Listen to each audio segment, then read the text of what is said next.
What's going on, everybody? John on here with you. It's time for game two between the Florida Panthers and the Carolina Hurricanes. Let's get into the starting lineups.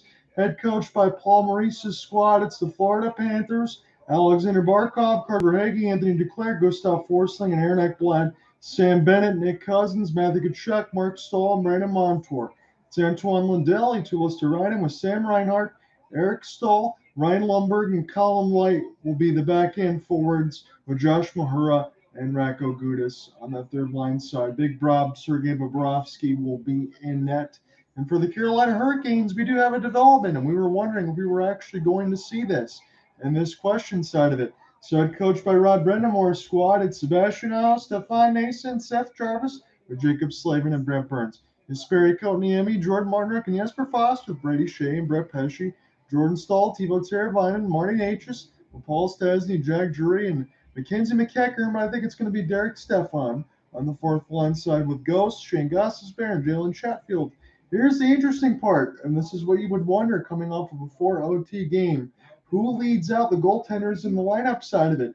Antti Raanta is going to get the start there for Freddie Andersen. They're citing a little bit of injury concerns there for Freddie, as we've known that to be about, so they want to just take the precautions. So Antti Raanta will lead in the goal crease here for game two, and we will figure out what is going to happen next.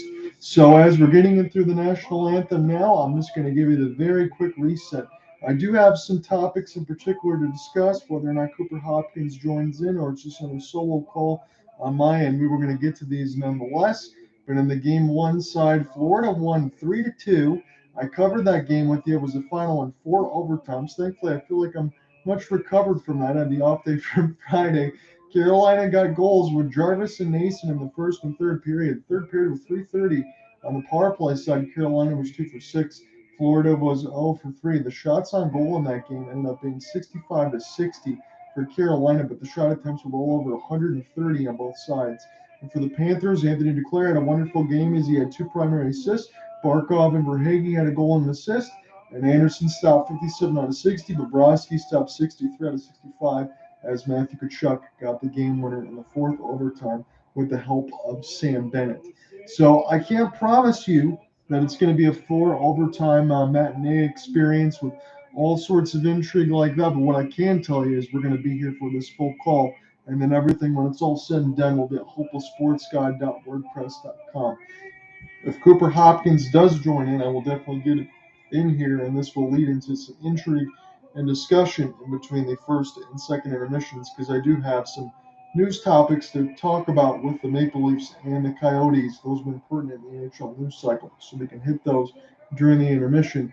After all that stuff between the first and second, if we do go into OT, I will conserve the pipes a little bit because I plan on doing a double dip. So it's going to be this game, and then tomorrow will be the 3:45, I believe, 3:30 start on that side of the Dallas Stars and the Vegas Golden Knights. So getting a look at the goaltenders now. Big Bob, 8-2, 243 goals against, 927 save percentage, no shutouts, but Bobrovsky was absolutely brilliant. And on the other end, it's Antti Raanta, his first introduction to the Eastern Conference Finals, 3-2, 259, 906 save percentage with not a shutout to his name in the playoffs so far. So it's a calculated decision there for Rod Brind'Amour, but it's something I completely understand because I wasn't going to bring that up myself. When you're playing 7 periods of hockey, do you have any thoughts at all of going to the other goaltender just in case something goes on? And that doesn't mean Freddie Andersen can't be the backup on this side, but you just want to be able to, dot your T's and cross your I's on that side. So let's figure this out now. This is game 2 at PNC Arena. John out here with you. Florida's got a 1-0 series advantage after a 3-2 win in quadruple overtime as it's Slavin sent back around for Sam Bennett. Florida is going to be going left to right in this first period. They're in the road whites with the blue pants. Carolina Hurricanes are in all red going right to left. As here's a slap shot from Brent Burns. This one goes up high, and there's a long flip courtesy of Tkachuk, and Raanta will just brush this aside toward the left side, but this will actually fall back from the Tkachuk hit, and we'll start again with Jacob Slavin. So Slavin now, and behind his office, again, Antti Raanta is the goaltender leading everything out, so he's going to get his taste here in the Eastern Conference Finals, and we're going to see how that one turns out as this is dumped in Radko Gudas will get a chance to spin this one around with Alexander Barkov, and now Anthony Duclair will send it back out for the captaincy. Barkov. Verhaeghe will take a look at it as this is near the right side of the boards, as this will go back there for Stahl, centered out in front for Verhaeghe, but this one gets picked up by Tebow. And now toward the right side dot, it gets turned over again, and Florida will be able to chip this one all the way down the left side of the red line, as Carolina will get a chance to collect now with Stahl. Stahl now will be the recipient of the pass as he gets across the embracing Hurricane. And Bob will play this with the goal stick, leaving it for Radko Gudas, who has one serious playoff beard going on. As this is stick chase there by Anton Lundell. This is going to work out for Carolina. They'll fire it right on Sebastian Aho. Around the kick blade, scores! Takes an inconceivable bounce, but Carolina will take it. And they're off the board and running here early. 18-17 in the first. That might be Aho's goal, maybe even Jalen Chatfield. But it doesn't matter. Carolina will take it. Chatfield is the first of the fist bumps and on the player's bench. So as this is brushed ahead, Chatfield gets the pass across, shoots it on Bobrovsky, and Chatfield, as the Aho shot near the right side dot, Chatfield gets his stick on it, and he tips it past Bobrovsky.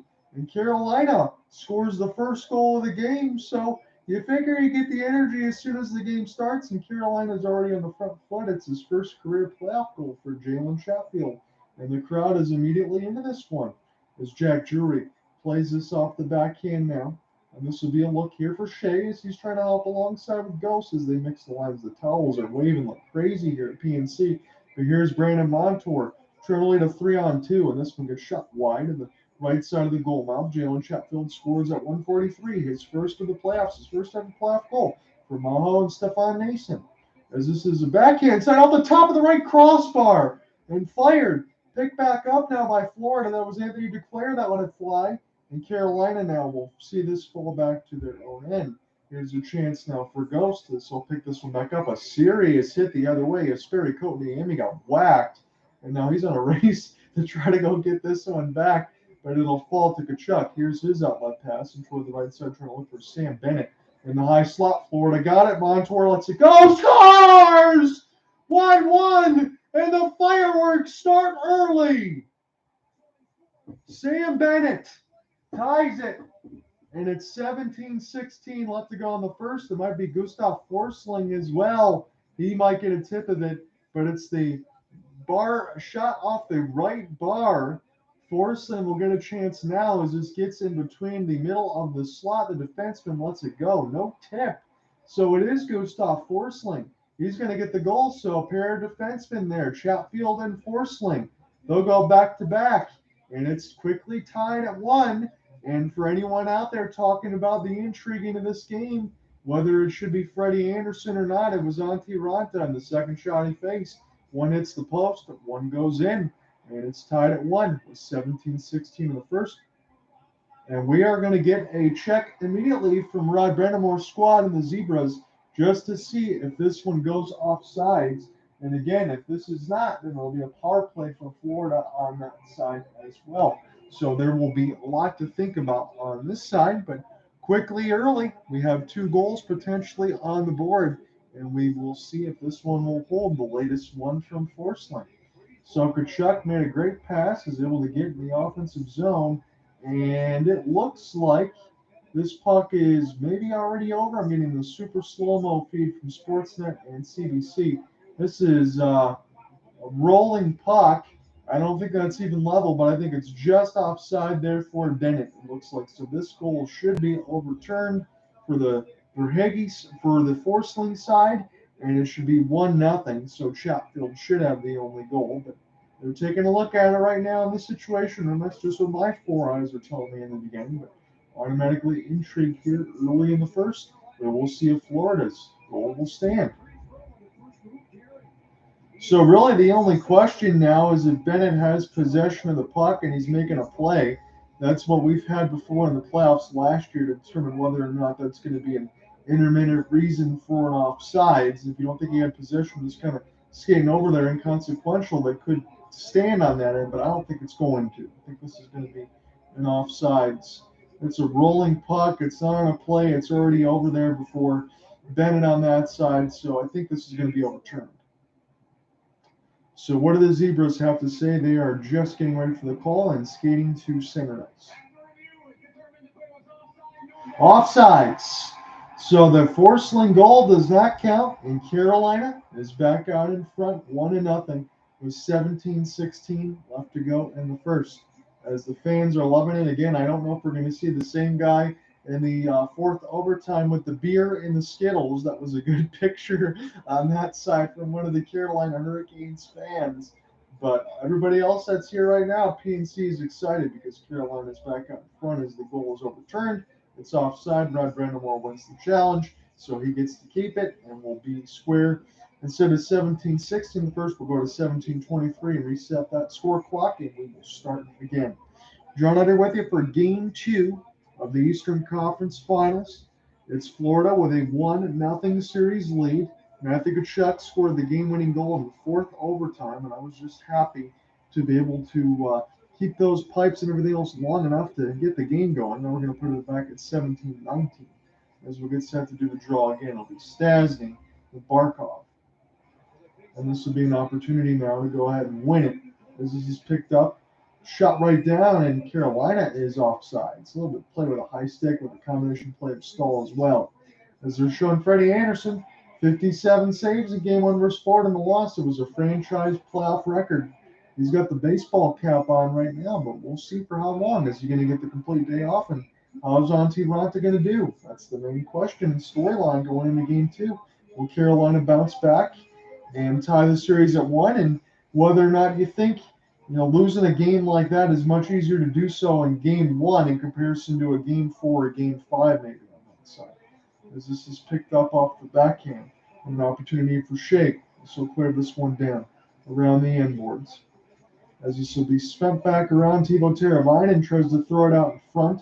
And this very quick off the slap shot. And there's a long one there for Pesce. And Bobrovsky finds it and holds on. It's Carolina's fourth shot to Florida's 1.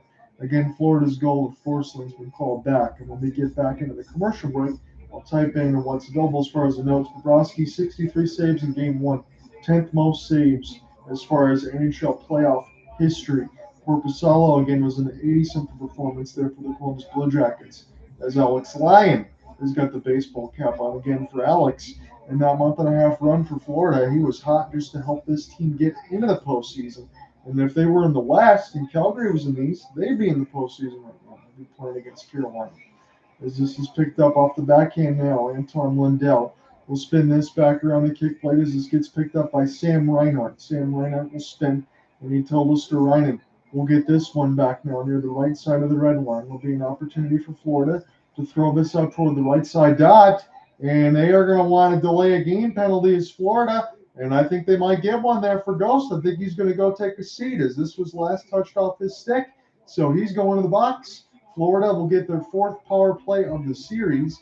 Carolina has 6. It'll be the first power play of the game. Florida was 0 for 3 in Game 1. Carolina was 2 for 6.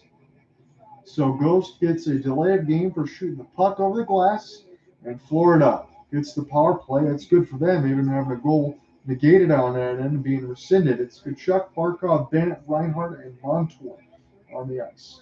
As Barkov can't win it, this will go back to Brent Burns. And this bounced off a Florida body, but this will be a chance for Jordan Stahl off the backhand, powered over the net. Bobrovsky with a good save.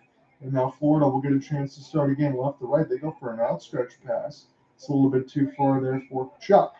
Tkachuk will try to get something going as Brent Burns attempted to clear the puck down the ice, but his stick shaft broke in half. So now Brandon Montour has it, and will send it back as Florida will look the acquiesce again left to right there in the road whites with the blue pants.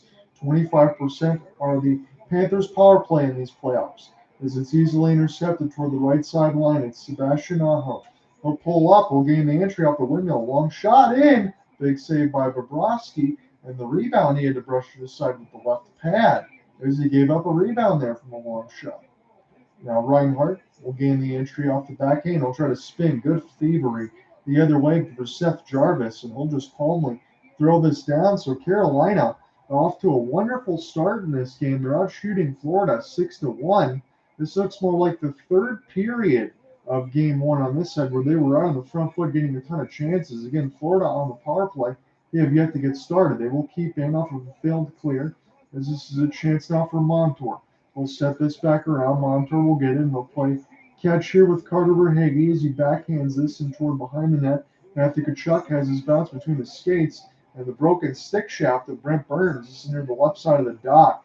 As this is picked up now for Carolina, they'll flip this one down easily. This will touch the stick of Bobrovsky. He'll make a long pass. He'll pick it up across the Canes logo. Turned over. Here's a chance for a stall. Cutting right in. 2 saves by Bobrovsky as he robbed Jordan Martinook. So 4 short-handed saves by Sergei Bobrovsky. Florida doesn't get scored on their power play attempt, but I think that should be the least of their worries. They wanted to get something going on their power play, but Bobrovsky's had to stand tall. My goodness. So Jordan Stahl's been all over this game from the very beginning of it as Bobrovsky. We'll take a look. So, again, no rest for the wicked or the weary on that side as this will go back for Shea. This one gets blocked. Picked up now again for Drury. Here's a long shot that goes up the left pad, close the 5-hole for Bob. And now Carolina's got it. Chance for Shea again. Fired right on. This goes up the stick of Bobrovsky. He's made 9 saves already. But this is still behind the net now for Carolina. They are buzzing. And they had about 4 shots. Here's another chance backhand. Big rebound. And that was Racco Gudis tying up one of the Carolina Hurricanes. But that was Teuvo Teravainen as they try to backhand this in front of the slot. Florida just under siege right now, trying to get this into the neutral zone. And they will with Antoine Lundell. The shot's free 10-1. This is all Carolina.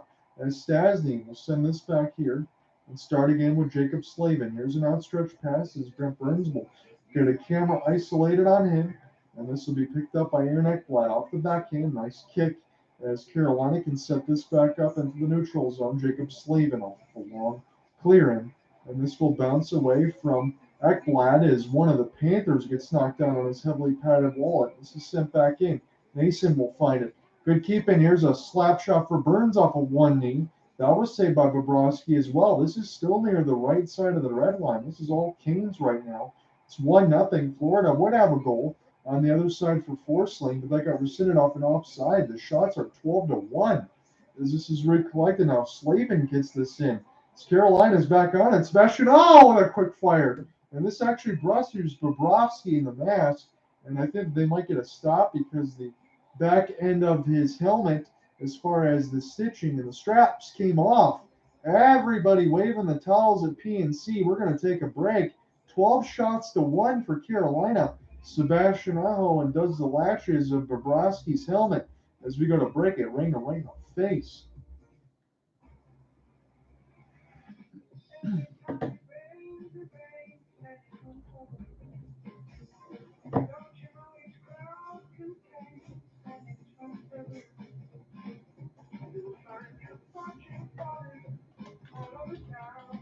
Look at you, making it bring rewards. The new Steam Plus. So many rewards, so many places. When caught driving the wrong way, the feeling is like no other. First ever, CX.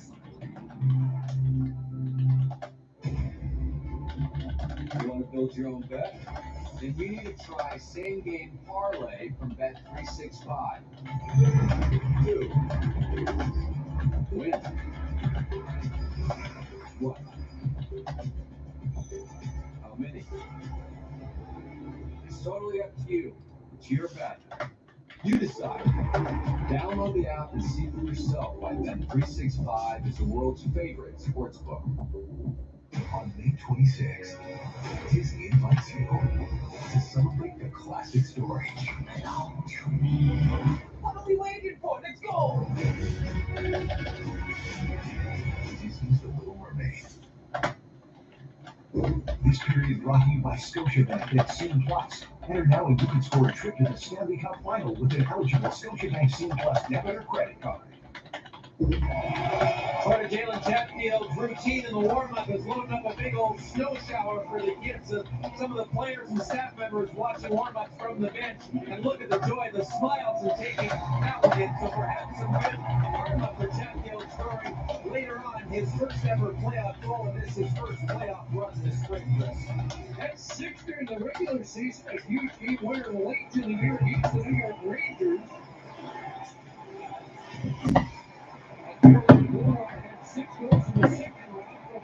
So let's bring it back into the play-by-play. About 12:40 left to go in the first. As Mark Stahl will finish his hit on the Florida side. Again, you have Jordan Stahl in Carolina alongside Eric Stahl with the fourth on the Florida. So at least one of the brothers will be going to the Stanley Cup Finals. Here's another chance, and this one's brushed aside.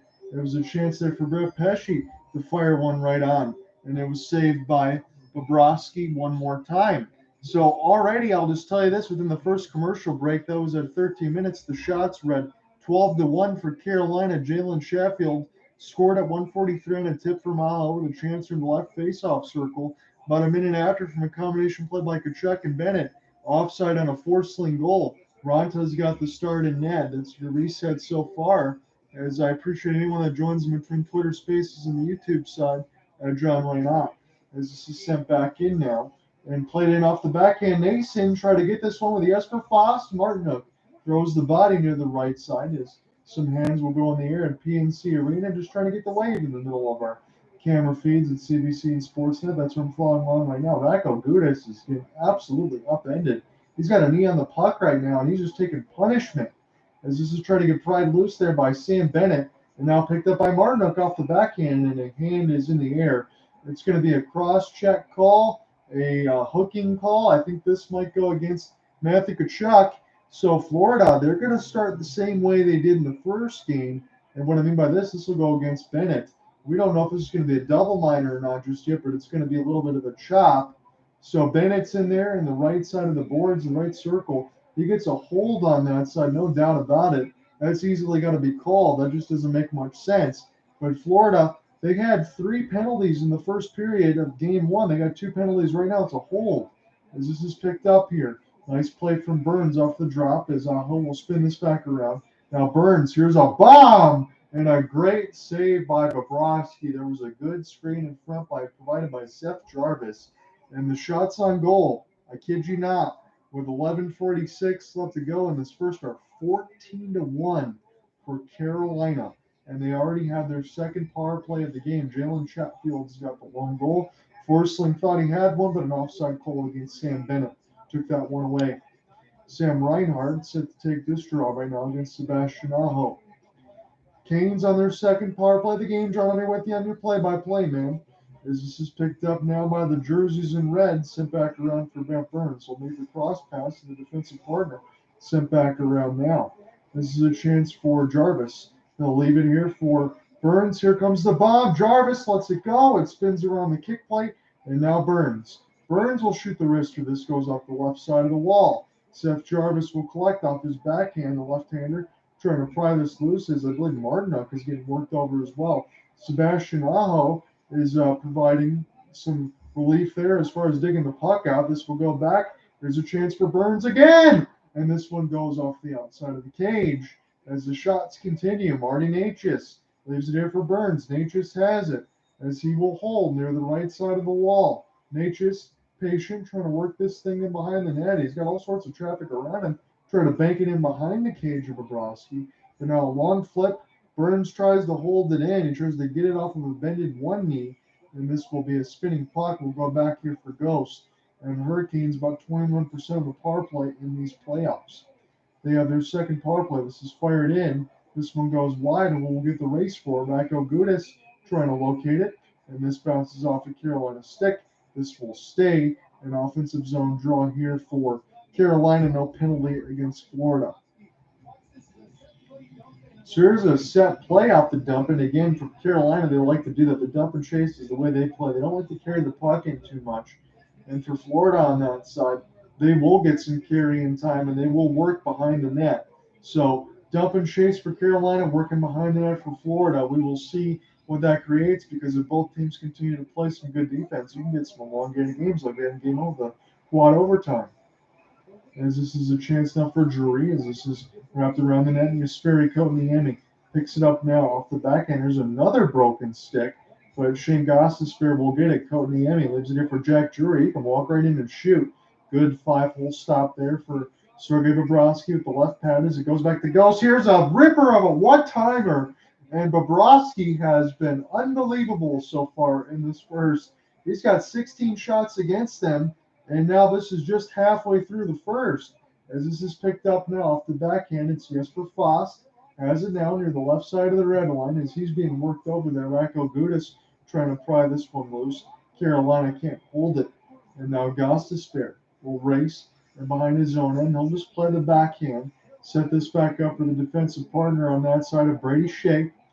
And Antti Raanta will take a look. Raanta has only had to stop one shot. Sergei Bobrovsky, 16 already as this one goes up into the netting. 9:28 left to go in the first. We step aside for a commercial break. The score might read 1. Carolina. They've looked good so far. Come right back.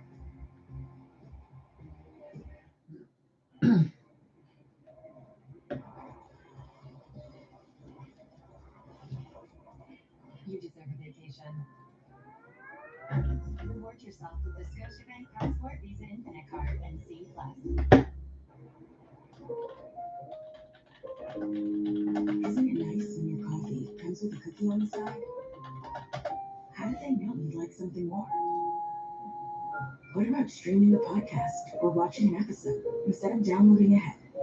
Nice to have, right? When something's nice to have, more people should have it. That's why you can get Rogers 5G mobile plans now as low as $55 a month and count on more value to come because we're with you all the way. When you stay with a Virgo, the host doesn't stay with you. Because without privacy in your vacation home, it isn't really a vacation, is it?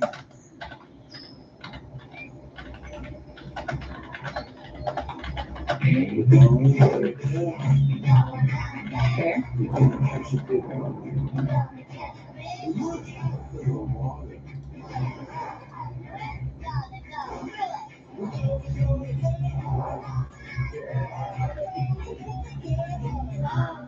What's going on, Charlene? How are you doing? If you're still following along, I appreciate it. Enjoy financing for as low as 0% for up to 60 months on Jeep Grand Cherokee. Burns picking up right where he left off after nearly 55 minutes of ice time in game one, and maybe the quick recovery had to do with this, the gold-colored steel that he's rocking here tonight. Like EA Sports World of Gel coming to life.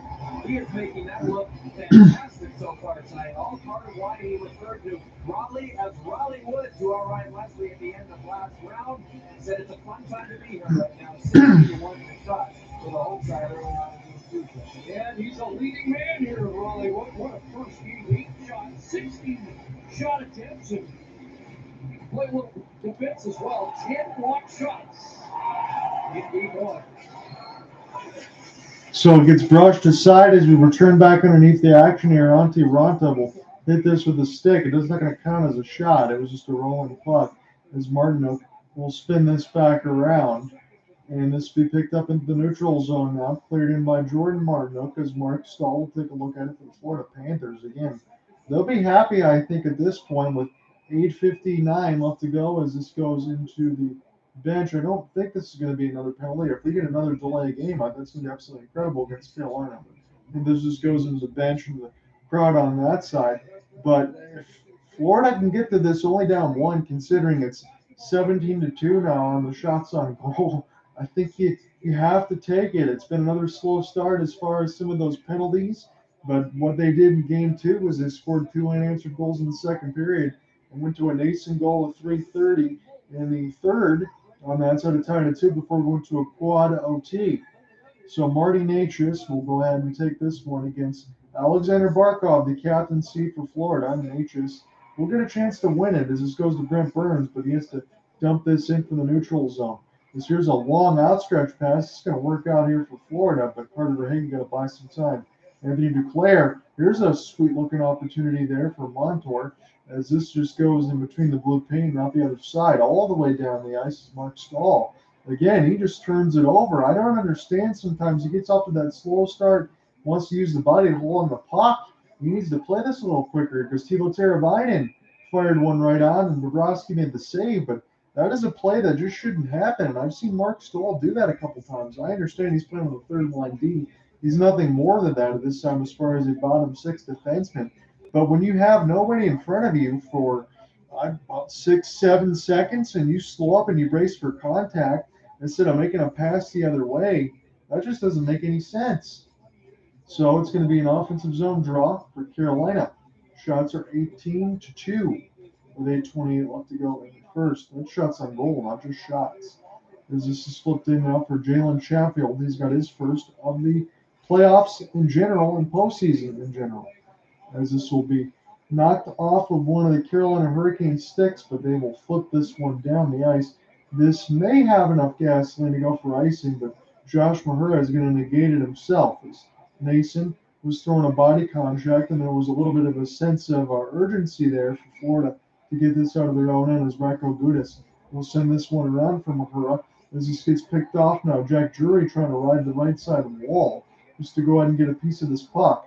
As Let's Go Canes chants are happening at PNC Arena. Mahura getting untangled with the Gostisbehere, and he's just throwing some cross checks. This is in the offensive end now. And toward the right side, Ryan Lundberg will get a chance. Here's a slap shot. This will flutter up in the air. It'll be a race for Lundberg trying to find it in between the skate blades. Florida just desperate to keep it in the offensive end. But Carolina has it now. It'll be a delayed offside against Florida. So they'll just go ahead and take their changes. Well, Jacob Slavin will essentially take a timeout in behind the cage of Monty Ranta. Again, he's your Game 2 starter. They've decided with Rob Brind'Amour, he's going to go ahead and let Freddie Anderson go ahead and take a little bit of a rest. He might get the whole night off before they go back to the Game 3 when they go back to FLA Live Arena, no matter where the series is. That's what I would imagine it is. As you got 7 minutes left to go in the first. Bennett will fire this all the way around. And this will be an opportunity now. Slavin off the reverse hit. And this punishes Brett Burns, bounces out in front. Florida had an opportunity that came out of nowhere. The camera cut late. As this is recollecting now for Nick Cousins. We'll get this across right side wall. Here's a couple of chances. Ranta, he's down, and Bennett fires it off the left side of the crossbar off the post. Here's another chance for Florida as they conceivably start firing machine gun rounds at the net right now. Here's Matthew Tkachuk as this is sent back around, but recollected now by Slavin. As the voice register can go back down just a beat.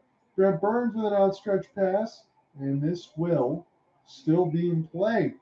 So Bennett off the left of the post, I believe, is when it went to the net. Tkachuk just drove there like a Mack truck, and this will pick up back now for Verhaeghe. Here's a chance now off the spin, knocks Barkov off the puck. I think he just slipped out a banana peel, unbeknownst to him. As this is sent in now for Brady Shea.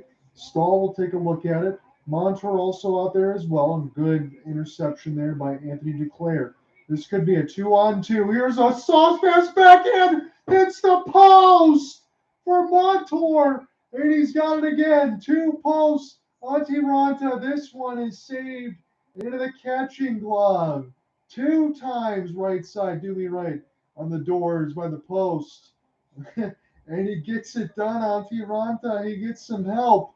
And Brett Burns and Slavin collide, and all of a sudden that just opens up chances. Tkachuk was down. Bennett fires, hits the top of the lip of the crossbar, and then a backhand hits the left side of the crossbar. Double crosses as we go to break.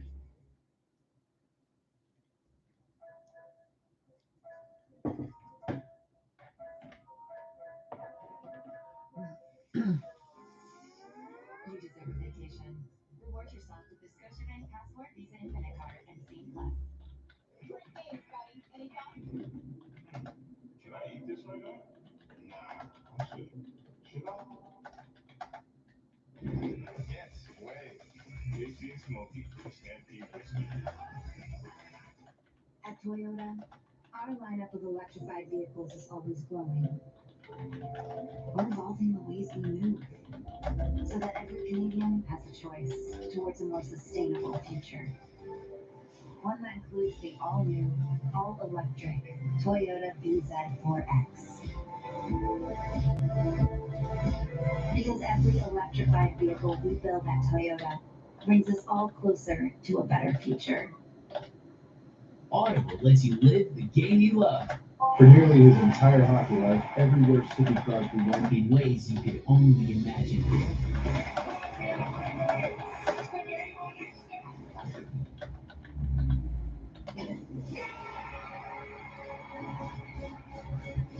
You can get carried away in all things hockey. With audiobooks, podcasts, and originals for every type of fan. There's more to imagine with Audible. Well, Rob Brind'Amour didn't get any sleep, admittedly, after game one. Maurice got about 4.5 hours, he felt, and as he was saying, A team in playoff history with a 7-game road winning streak. That is the Florida Panthers right now, as they're trying to take a 2-0 series lead. Again, they were on the front foot of the last action before we went into break, as the shots now read 19-4. After a long shot, like a Kachuk drive to the net, there was an opportunity there for Bennett, hit the top of the crossbar, and then another one for Montour at the left side of the crossbar. As this shot goes up into the netting and on a play. So Ranta, he's been introduced as the Game 2 starter. He was the one leading it out. Carolina, 4 straight Game 2 wins, 13-3 all-time at home in Game 2, as Carolina is looking to even the series at a game apiece. Sebastian Aho will get set to take the draw right now, as this will go back to Florida. Montour's got him. Lindell will spin around this. He takes a spill as Brandon Montour, but this is near the right side. As this is played in off the backhand now, Reinhardt trying to provide a check with Stoll out there as well. And this will be a race back here for Mark Stahl, as hopefully he'll try to play a little more speed and not turn this over. Well, this ends up bobbling back to his own defenseman. On the other side, is gaining the entry there was Verhaeghe. He'll take a hit. Lindell will take a look at it as well with the stick as Jarvis gets brushed away with some body contact. And Sam Reinhart flipped this back around for Ghost, and now Jalen Chatfield has got the lone goal. Florida able to intercept nicely, keep this in, work this in the high slot off a couple of skates. Backhand opportunity, but lost it in between the twig, I think was Lindell. And this will be sent back down here for the Florida defense, and they will start again with Josh Mahura, as they'll dump this in across the red line now. Again, left to right with the white shirts and the blue pants. Colin White, the fourth line out there for Paul Maurice's squad, attempted a wraparound, but this one gets blocked by Brent Burns. It's about 4:15 left to go in this first period. John here, I'm your play-by-play man here for Game 2. We covered Game 1 and Game 2, so I feel pretty good after, like I said, I haven't been able to cover either one of these two teams in the playoffs, and then we get a 4 overtime game in Game 1. As this is sent back, stolen. Here's for Carolina, off the back pass, scores! Off the top of the crossbar and in. It's the fourth line for Carolina, and they strike. It's 2-0. Racco Gudas with the giveaway, and he might be hurt. Jack Drury gets the goal, and Carolina is up by a pair. So they're going to have to check here with Racco Gudas, and they might be checking on the iPad side for Florida, just in case maybe they're looking at an offside. So Colin White, he gets dumped down on his own end. Here's a chip for the puck. Now Racco Gudas tries the backhand and can't get it out. A dropper in the middle of a circle for Drury, and a beautiful shot. He caught Bobrovsky on one side. He goes to the left post as Bobrovsky goes to the right. Perfect roof, and it's 2-0. And we are going to get a coach's challenge on Paul Maurice's side. Are we going to get 2 offsides goals in one period? Can this go back to a 1-goal game? Because if Florida had 1 goal for them, they could take one of Carolina's away and essentially put this to a 1-goal game again. So it was Racco Gudas, nonetheless, that tried to clear it near the left side of the blue line. He couldn't do so, as this bounced off Stasny. And this is going to be tough because it's Gudas to turn it over, and Kenzie McEachern, he's on the fourth line side. So McEachern's going to get a primary assist if this one's going to count. So they ended up scratching one on one side and not the other. So they put in McEachern in exchange for Derek Stepan. And again, probably Derek Stepan, a little bit of those older legs. He's just going to get a break. Maybe they'll go to Stepan in game 3 and they go back to FLA Live. We'll see how that one goes, because Freddie Anderson's not in goal and Derek Stepan is not on the fourth line. As this is played in off the backhand, this bounces off Racco Gudas. And I'm not sure. We're going to see this one go off of Carolina.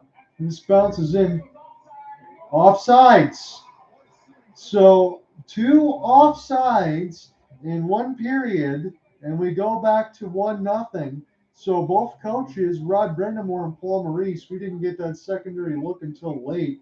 And I would have told you if I would have got that earlier, I would have said offside. So I was right on one poll. I didn't get to see the other one right away, but it's still 1-0 Carolina.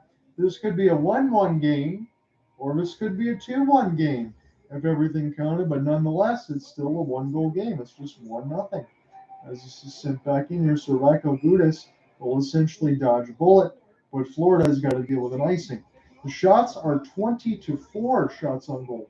Carolina is out on the front foot of that side, as we have just over 4 minutes left to go in the first period. It's a much different game now that you can go ahead and challenge offsides for goals, because we'd already be on the a lot more goals than we would have expected, at least 2-1. It would still be a 1-goal difference nonetheless, but it's officially 1-0. Here's a face-off off the tie-up. It was controlled by Carolina for a moment, but Florida will get it now. As they'll pick this up across the blue, and Carolina goes a little bit too far as they get a pushing and shoving in there with Mahura on that side and Montour, and they'll have some words in between Florida and Carolina because Seth Jarvis was there as well. But we'll do it again in the neutral zone. 3:50 left to go in the first. So, yeah, I mean, Mackenzie McEachern, you can go ahead and say this right now. In the playoffs in 5 games played, he's got a goal, he's got an assist, 2 points.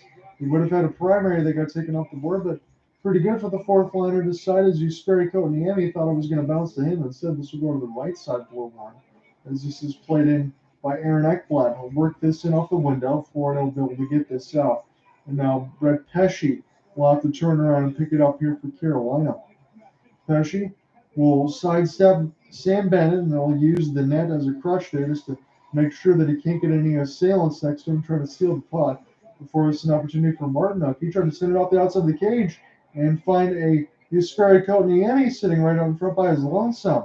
And now here's Aaron Ekblad. Able to stay on some of the 2-on-1 shovel. And Antti Ranta makes the save. He's got to get back in the goal crease, but he is able to glove this one down with the right side of the crease from an Anthony Duclair backhand attempt. And it will be Florida with the offensive zone faceoff upcoming with 3 minutes exactly left to go here. John here with you on the Sportsnet feed on the CBC side is Antti Ranta didn't know where the puck was. He was near the right side of the crease, and that 5-hole was just wide open. If there was any sort of Florida stick there, they probably could have poked that one right in. So 20-5, at least every 1 out of 4 opportunities. That's what the shots on goal right now. But then they just updated for 6 for Florida. As use it off the windows, Brent Burns. But this is gloved down with the hand as Mahura will play this into an open area near the right side of the red line. And go back here for Big Bob. Montour quickly with the backhand pass to try to find Anthony Duclair alongside Alexander Barkov. Again, Barkov, the Duclair-Verhaeghe line was really good in Game 1 as they combined for 2 points apiece on both sides. Duclair had 2 assists. A goal and assist for Barkov and Verhaeghe as this one is sent back down. For Carolina, this will not be iced. It'll be too far on that side. So Brent Burns will have to go ahead and recollect right to left in this first period as this is dumped in off the backhand. Sergei Bobrovsky will stop this with the goal stick and he'll hold down. One thing I like about Sergei Bobrovsky on this side for the Russian wall is when he doesn't see something, he'll just go ahead and hold on the puck and he'll expect that his team goes ahead and gets some draws. He's not going to be careless with playing the puck. He's going to play an old school on that side. If I don't see anything, I'm just going to hold it and make the safe play. I like that. And again, when you have the multiple OTs on that side, and between Anderson, who was the goalie of Game 1, and Bobrovsky, still in Game 1 and Game 2, what did both of those goaltenders do? They stayed patient. They made the right play. As this is sent back around now, Aho will try to find it as Reinhart gets brushed off the puck, but this will be Josh Mahura. Off the window, it'll be a race against Jalen Chatfield.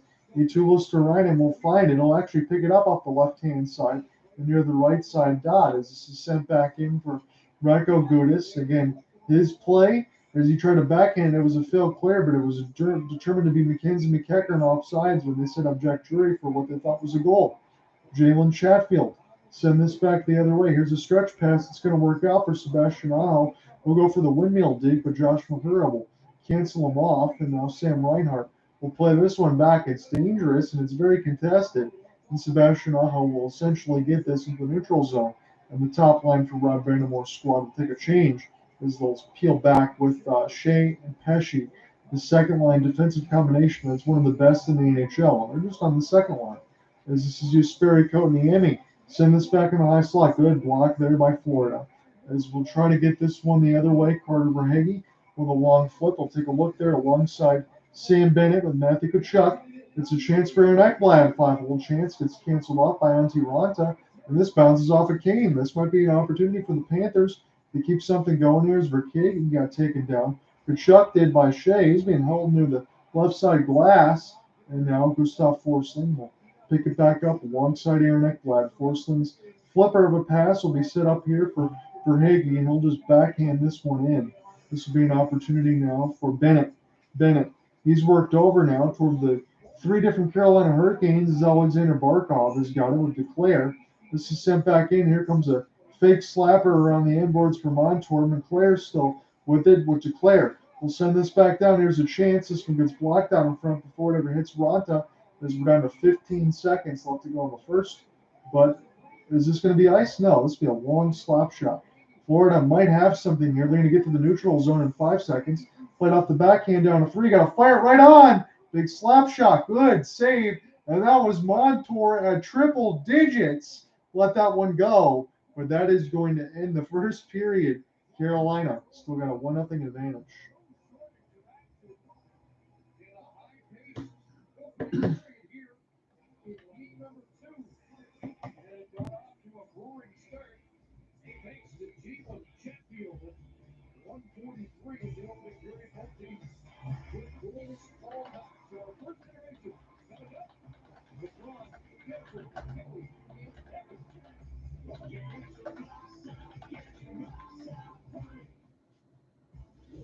This period brought to you by Scotiabank at Scene Plus. Better now when you can score a trip to the Stanley Cup final with an eligible Scotiabank Scene Plus debit or credit card. Yeah, power pod. One battery that powers multiple brands. No. Yeah. No. Yeah. Oh yeah. On a 10. No. Yeah. I'm just going to go ahead and type in a couple of these notes, and then we will get our reset because I have a Maple Leafs discussion that I want to have in the first intermission. It's going to be a solo call for me, then that's fine. We'll still get to the itinerary that I wanted to throw out. The award winner, the non-conformist, the weekend warrior. There's an award-winning Ram truck just for you, with a full line of trucks for immediate delivery during month of Ram. Get 15% off MSRP and Ram Classic for up to $11,000 in discounts. Plus, get 4.99% financing. Are you a contractor or do-it-yourself type who likes to tackle backyard projects on your own? When you owe it to yourself, you make Creative Homescapes your one-stop supplier shop. With Southwest Ontario's best premium lumber, brand new composite deck, PVC fencing, building materials, and more. You'll find everything. So let me give you a quick little reset here in the first. So it's 1-0 lead for Carolina. The goal is for Jalen Chatfield. It's his first of the postseason, the first ever playoff goal. Assisted by Sebastian Aho. He let the shot go near the left circle, and it got tipped by Jalen Chatfield in the middle of the slot and went past Bobrovsky. So nothing for Florida in that first. And again, it would have been. There were 2 goals that were called back. So after Jalen Chatfield gets the tip at 1:43, about another minute, the combination play from Tkachuk and Bennett is offside from a Forsling chance. Bennett goes offside just where the puck gets across. Again, Raanta got the serve from game 1 in relief for Freddie Anderson. It was a 4-overtime game. We wondered if the backup goaltenders would play in this game. Bobrovsky's still playing, but Raanta made the start. Florida got its power play. Up Augusta Spare delay a game. Bobrovsky had to make 4 shorthanded saves, and there was a clear-in chance. Tkachuk drove the net. There was a couple of crossbars. Bennett hit one off a Tkachuk drive to the net, and Montour hit one to the left side of the crossbar as Raanta was able to take a breath. A second goal was called back. Carolina could have had a 2-goal lead as Mackenzie McEachern went offside after a failed Racco Gudas clear could have set up Jack Drury on the fourth line side for a slot chance and a goal that went in, but it was deemed offsides. So Brind'Amour and Paul Maurice both get an offside goal call correct. The shots on goal were 20-8 for Carolina. The hits were 14-12 for Carolina on that side and 12-10 for Florida on the face-off circle. So let's get into our discussion. I'm just going to take a quick sip of water.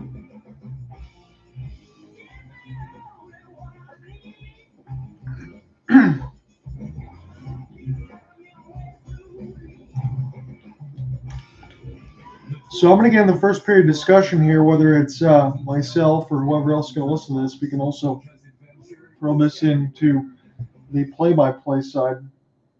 I'm going to put this recorder on for this side because I'm going to go ahead and get in the first period intermission discussion. This will be something that I can add in there, and maybe if Cooper listens to it later, we can talk about whenever he does join in, if he does. So let's talk about the Toronto Maple Leafs in our first intermission discussion on that side. So here's the news cycle over the last couple of days. When you're thinking about the situation between Kyle Dubas, the GM, and the president of operations, and Brendan Shanahan, you knew it was a package deal on that side. Again, Brendan Shanahan and Kyle Dubas, that's a package deal. They bring Dubas in there. He was the youngest GM in the league at the time, and he still is right now. Again, I'm 36 years of age, and Kyle Dubas is just a year older than I am. And no longer is he the GM of the Toronto Maple Leafs, but he's been there for almost about a decade in the terms of an assistant GM role, a GM role. So he goes out a couple days ago. So this is not even the end of the week on that side. But he goes out a couple days ago and says this: I'm not sure. And again, you got to credit Chris Johnston with a lot of the reporting on this side for the Maple Leafs on that end, because he was exactly right. But what the reporters asked him, he goes, I'm not sure if I want to be the GM of the Maple Leafs on this end. I don't know where my allegiances lie yet with the family. We got to have talks and discussions about all this. It's a very stressful job, and there's a lot of things that go into it. So I would be doing them a disservice if I didn't have a discussion with them. And I want to make sure that we get everything all squared away before I go ahead and take the next step. He was very forthright, Kyle Dubas, as far as going ahead and making the decisions and everything else that he wanted to talk about. And you can make the argument of this and say, look, whether or not that was the right thing for Dubas to do, again, as a journalist on myself on that side, I'm very happy to be able to hear some of those comments, because, look, we're getting an inside look on someone that's telling you honestly the way that they feel, telling you the stresses that are everything else involved in the job, and not being sure about everything else like that. But here's where the problems come in. And this isn't because Brendan Shanahan ended up making the move. A couple days later, when everybody goes out there to clean the locker rooms and you have the meetings and everything else like that, Brendan Shanahan comes in and he flat out says everything that was going on with Dubas. He goes, I tried to have a meeting with all that stuff. I couldn't get a hold of Kyle on that end. And then he ended up exchanging an email with me a little bit later and said that his agent would go ahead and call on that side. And his agent did go ahead and call. We had some discussions, and we figured out a new contract, and we wanted to get everything squared away. And Brendan Shanahan also said this: I want to make it very clear on that side, in between the trades that Kyle was made this year, in between some of the other moves, in between winning a round for the first time since 2004, we were automatically prepared going into the 2023-2024 season to offer Kyle Dubas a contract that's already on the table. And the only reason it was turned down was a couple days later. I went ahead. I got a chance. I couldn't really get a hold of Kyle once again. I saw what was on the table, and I made the decision to go ahead and change course and move things around the other way. And now we're in the midst of trying to find a GM. And look, he goes, I understand the pressures, Brendan Shanahan says, of going through and having a stressful job. I really wanted Kyle Dubas to be here. He's done a good job in his tenure. I understand the pressure of trying to keep everything together in the core four. But when he goes out, he lays all these things out to me. And again, this is verbatim. But he goes out, lays all these things out to me and says, look, I'm not sure if I want to be here. Then I can't really get a hold of him. Then I have to get him talk through his agent. And then when I do get a hold of Dubas, he goes ahead and sends me an email. And then everything is not quite sure. I'm going to go ahead and rescind this offer, and we're going to have to take business and do some things elsewhere. Look, You might not like the opportunity if you're a Maple Leafs fan on that side for Brendan Shanahan being able to make the hiring and firings, considering he's part of the Dubas part of it. But look, you have to also think about it this way. Not only are the NHL playoffs still going on, but when you think about it, when it's all said and done, what do you have in front of you if you're the Carolina Hurricanes? I could also say if Cooper Hopkins was in here, what do the Calgary Flames have in front of them minus Brad Treliving? They don't have a GM on that side. They have to figure things out. But what do you have in front of you? You have contract negotiations that have to be figured out with Austin Matthews and Mitch Marner. That's got to get done on that side because you have to figure out at this point if you are no longer Kyle Dubas, but whoever else, whether between the capologists and Brandon Pridham, he might be the guy that'll be the GM because he was doing wizardry trying to keep this team together. Because you got to figure out if you're going to keep Matthews signed, if you're going to keep Marner signed.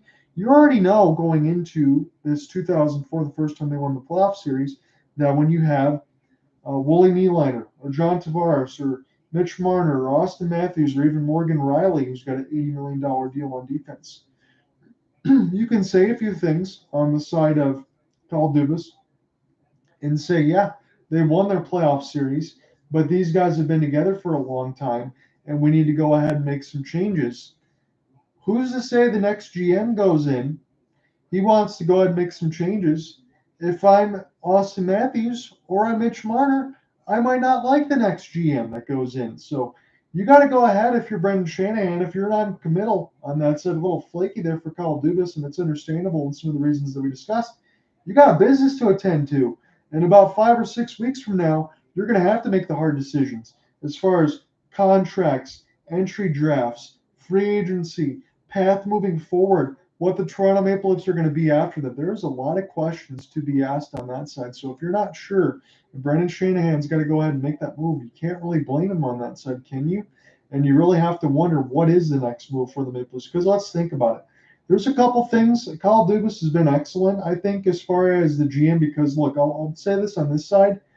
You could talk about certain things you don't like, and I didn't like with Ken Allen on the Red Wings side when you're going in and extending Darren Helm or Jonathan Erickson or Justin Abelkader because those are players well behind their prime. But when you're going in and extending Marner, Nylander, Matthews, those are guys that you extend a little too soon. So you lost maybe 2 years that you could have got that made people upset.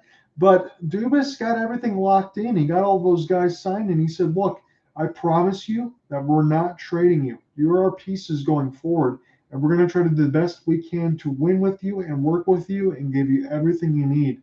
And as a 36-year-old GM that is already, 37, being in the pressure cooker, now looking for a new job, you also have Dubas on the back end saying, you've been loyal to the core four here on this side. I think loyalty pays a big price. And when you're going in there for your new job, players will look on that and see that he was very friendly to as far as all these players. And he might get some good looks on that side, whether it's Calgary, whether it's Pittsburgh, or whatever is going to open up again for Kyle Dubas. I think he'll be fine, and he's going to land right on his feet. But if you're the Maple Leafs and you're thinking about Brendan Shanahan and you know you had to make the move because, again, 5-6 weeks you're dealing with drafts, contracts, everything else, free agency, you know he's got to make the move. And if you know Dubas isn't going to be there, you got to do what you got to do. But if you're Toronto, I'm just wondering, did you have a backup plan? And are you totally comfortable about what's happening next? But those are just my thoughts. You let me know what you think at facebook.com, at John Reinhardt, Twitter at the same, at YouTube side, anyone that's following along. That was just my first period thoughts as we talked about Kyle Dubas, Brendan Shanahan, and the Toronto Maple Leafs GM situation. And then when we get in the second period, I will give you the play-by-play between the Hurricanes and the Panthers.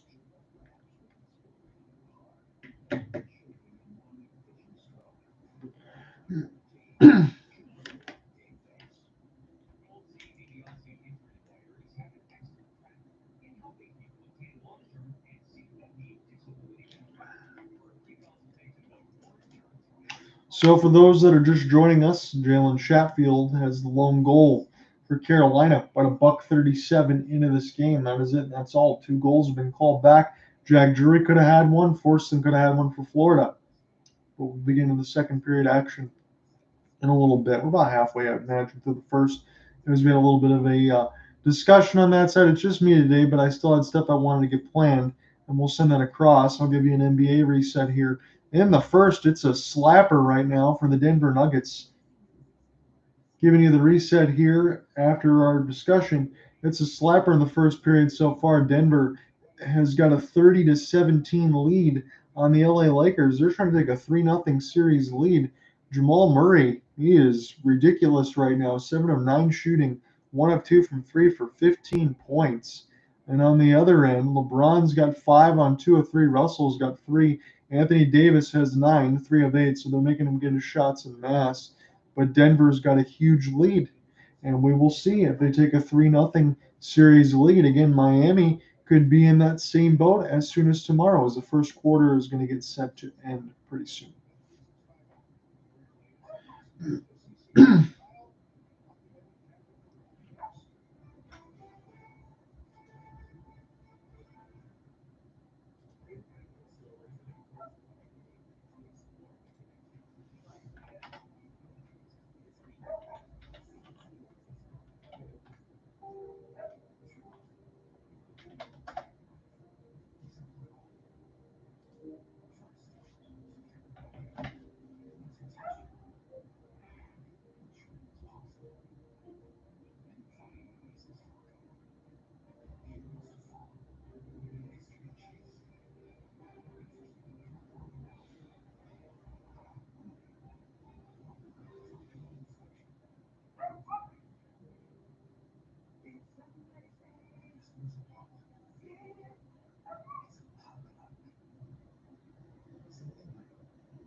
Injuries, bills, your life is changed forever.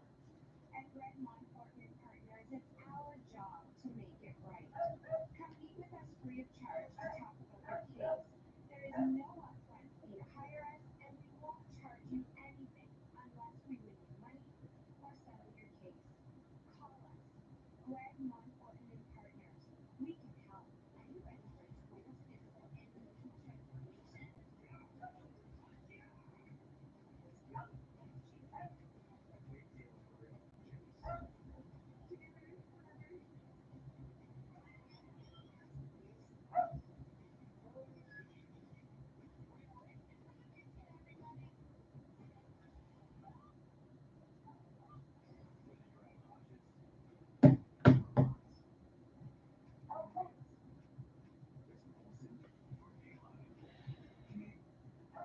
physical and emotional transformation?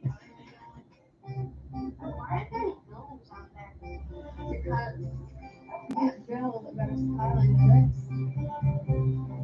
Some memories can't be made indoors. Life happens. We're just in the middle of the first intermission. We're almost done with that side, so I'll take you to the second period play-by-play. John under with you. It's a 1-0 lead for the Carolina Hurricanes over the Florida Panthers. I will be here tomorrow for the earlier game. I think it'll be a 3:30 Eastern side start for the Stars and the Golden Knights.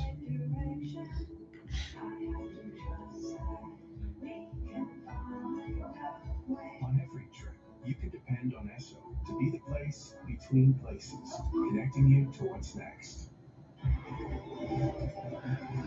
one, the first time Brind'Amour has been part of a historically long playoff game during his one season at UMass Amherst. He played in what is the longest game of college hockey in NCAA history. 5 overtimes long. Montour had 3 assists, including the one in the overtime winner.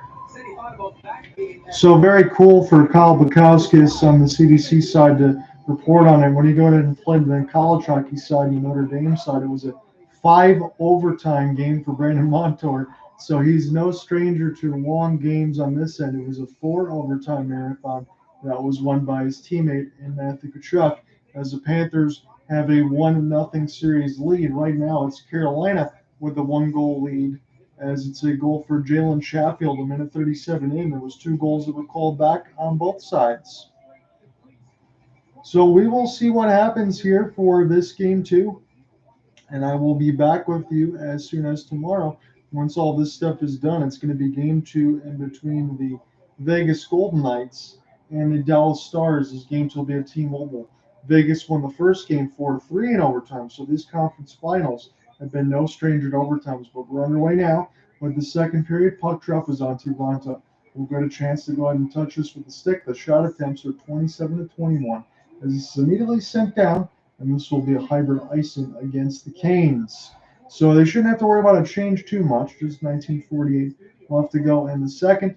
Again, I will be here with both of the games on the weekend side, and then Cooper Hopkins and I might try to get at least one game during the weekday side, because whether or not the Waterford Sharks and local assignment, if they tie or at least go to a 2-2 in the Sunday side, I'll have to cover a game 5.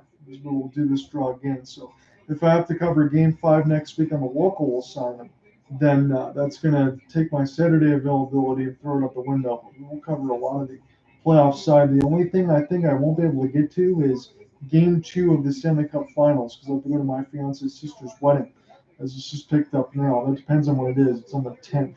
I think that might be where game 2 could be.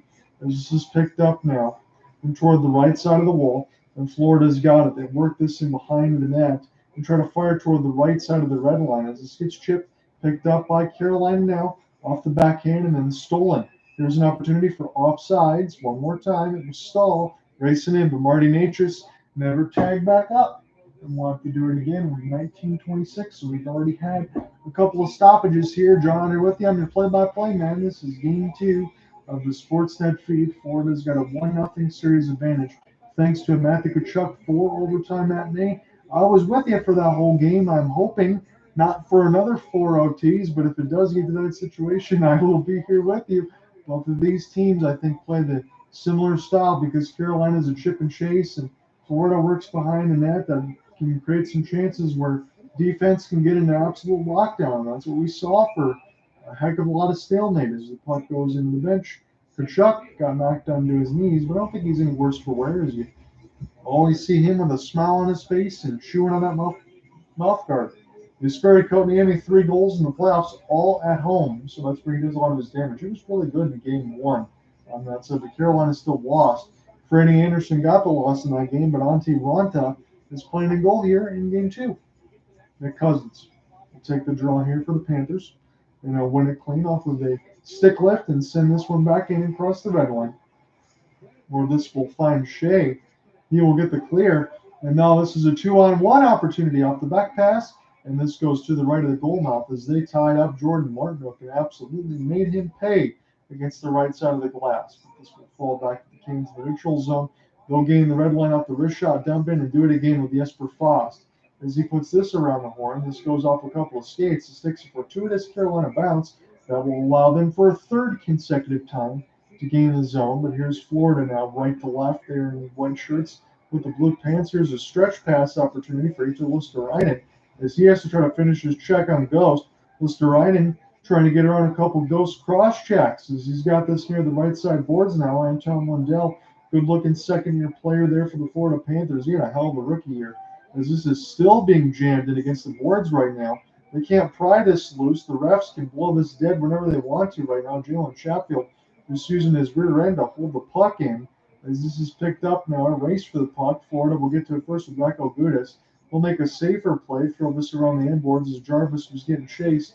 Carolina finds it. Here's a stick drag as Lundell will try to get a lift. He'll just chase Ghost back into his own zone. And off the back skate, Ghost will pick it up, work his way in behind the net, and make a nice little sauce flip here for Sebastian Aho. Aho gained the entry off the drop through the right side wall. This one gets fired wide on the right side of the crease. Recollected now for Florida. This will be a race for the puck. Lundberg going to finish his check as this gets flipped up in the air. This goes off the left stick of Antti Ranta in between Brent Burns, and now Burns will get this one more time. 20-11 now are the shots. As this will be stolen from Drury, but Drury trying to create as much of a bother as he can, as this is recollected now off of a recollected pass by Ekblad. It's 2-on-2. Here's a counter opportunity off the backhand, as this is a chance for Mackenzie McEachern as he works his way around. He loses it up the fourth line side for Brind'Amour squad, and they'll Here's a chance for Eric Stahl. As he gets the puck taken away from him, Anthony Duclair. He was out there as well as Paul Maurice and mixed his lines a little bit. This will touch the goal stick of Sergei Bobrovsky. He's got to work in behind the net as Forsling gets taken down right in front of the referee. And Florida just backhands this right to Carolina. But this will go right back in as Carolina dumps it in. And Florida now with Forsling will try to make a stretch pass out of the zone as they gain the red line. Go ahead and take a change. 16:30 left to go in the second. Barkov, he'll center it out in front near the right side. Dot has to turn around and recollect it. There was Aaron Ekblad. A little bit too far for him. Natchez will give chase. And Florida will get there first with a hybrid icing and Gustav Forsling will win the race. And it's going to be a Panthers offensive zone draw. 16:20 left to go in the second. The shots on goal read 20-11. This second period pace is not like the first one. There was so many chances for Carolina. Keep in mind, both of these teams played almost 8 periods. They finished all pretty much with 7, except the last 10 seconds of it. They played 2 games and only counted as 1. Here's a chance that goes off the left pad of Monty Ranta, almost near the left side of the crossbar. And picked up now for Racco Gudis up the stretch pass across the embracing Hurricane. It gets intercepted by Carolina. And Shea gets stick lifted now. Kachuk in between his legs trying to set up something for Bennett. And maybe this will be stick to head for Florida as Nick Cousins will try to pick this one up now. And Bennett, he's got it. He'll drive it short side. Ranta, this is in between his legs. And he'll save it before it crosses the goal line with the vulcanized rubber as he gets a stoppage. With 15:47 left to go in the second. So Josh Mahura lets a fluttering puck fly, and this goes just wide of the left side post. And then Bennett, he takes a short side chance from the right side red line, and Ranta will close the 5-hole. And he'll find it and fall down on it. So Antti Ranta, he's been fine. Again, he hasn't had action in quite a while since coming off the injury, but since Freddie Anderson always deals with a lot of that, they want to make sure that they can keep Freddie fresh. I imagine he's going to be the Game 3 starter when we ship to FLA Live Arena. Because Florida is going to be spending all of this postseason on the road because they were the last team to get in. As this is picked up now for Ghost, as he knocks down one of the Panthers, makes them lose their goal stick, and now Jalen Chatfield will try to get this the other way. As Carolina will play this off the back, and here's a chance for Stahl. And it's not much of a race, but Stahl will get there first as Jarvis couldn't beat it out in time. 15:19 left to go in the second. John here with you. This is Game 2 of the CBC Sportsnet coverage. Glad you guys can join me here on this side. Second guy gives a thumbs up. Hockey Lover says, can we see the screen? I wish I could show you that. I know there's not a lot of you in here on this side, but if I show anything on that side, my friend, it immediately gets demonetized. And then I can't do these streams. So the best I can do is give you the play-by-play. So that's what we got right now. As this is sent back in for Verhage off of 1T, and this goes up in the netting and on a play. This gets blocked off Gostisbehere. And we'll do it again. Barkov is the one that let it fly. If those rules were different on the YouTube side, you bet your bottom dollar that I would show it and still give you the play-by-play. Barkov let an absolute bullet go near the right side top of the crossbar. But that was blocked. Gostisbehere, 3 shots in Game 1 versus Florida. He had 35 minutes of ice time. Brandon Montour, he logged 60 minutes. That's 3 full periods in the 4 overtime game. There's a backhand, trying to set it back up now with the help of Bennett as this is stick lifted away. Florida was very close to getting something in the middle of the slot, and Stahl will have to go back in his own end. As this is picked up now near the right side dot, making a play from the knees, Jacob Slavin will get it, but this will fall back to Bobrovsky as it takes a bounce.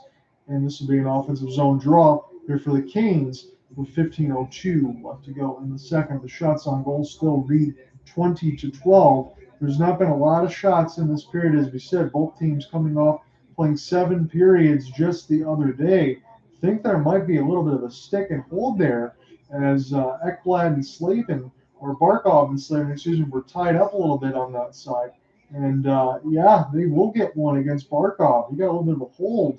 I thought there was going to be one. They called it late.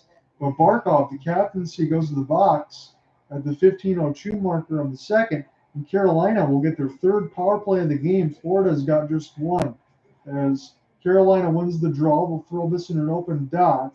As this is spun around for Marty Natchez.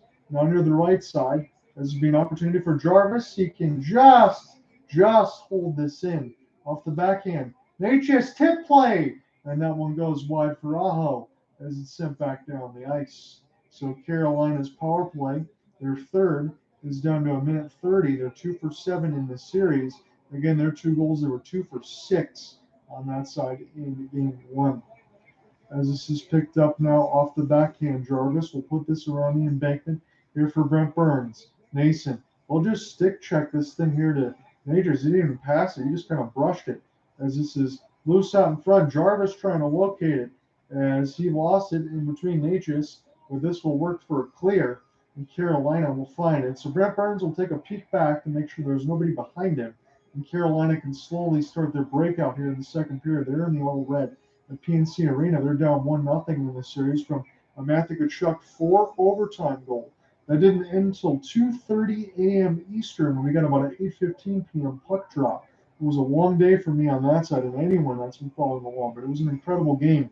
These two teams, in between the dump and chase for the Carolina Hurricanes and the working behind the net for Florida, can create some defense, and the only way you score is off high danger chances, and sometimes those are hard to manufacture. So we could get multiple overtimes in this 7-game series, no doubt. As this gets knocked away from Jack Drury, he's going to get some secondary power play time. Carolina's done nothing here on their second power play, but they'll try to start again. This will be played by Ronta, and now Ghost will get this one across as this is reflected off the backhand for Jesper Fast, as this is just brushed into the right side red line. Florida has done an excellent job of killing this. Carolina really hasn't gotten started in the second power play, so it ends. Foss has it now near the right side wing. We'll get the combination play back. They're still working that right side in there. As this is a chance for Mackenzie McEachern now. And Sperry Kotaniemi. Kotaniemi has it now near the right side dot. We'll spin this back around in front of the net, trying to play it off the backhand and shoot it wide. As Carolina's still with it now. Eluding a hit. Shane Goss to spare, but here's a brush in, centered out in front. Bobrovsky with a left pad save on Paul Stastny. And now Tkachuk gets this here for Bennett. Bennett's going to look for the long flip. This bounces off Ronta. He can't hold it. This goes off his left pad. Florida will intercept now with Carter Verhaeghe across the neutral zone where they can safely gain the red line. As Florida tries to force some turnovers off this forecheck. Brandon Montour between the legs. Scores! Barkov off the bench on the kill. He comes back in, scores between his legs. A little how do you do against Antti Ronta.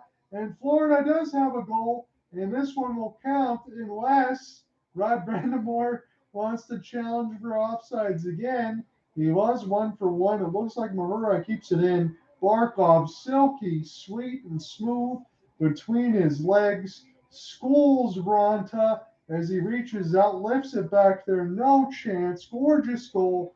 That is a $1 million move and a $1 million finish, not a 10-cent finish right there. Tie game. My goodness. Alexander Barkov with the highlight reel material. Maybe trying to copy that one from Chuck E. Cheese, Matthew Tkachuk on that side. As here is a puck that goes out of play. Florida has tied it as we go to commercial break. The captaincy, Alexander Barkov, with a sweet finish.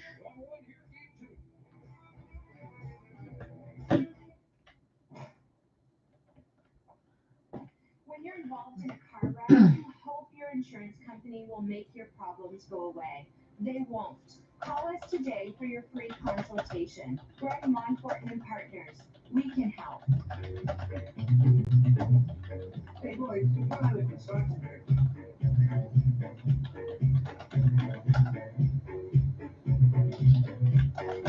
On the way.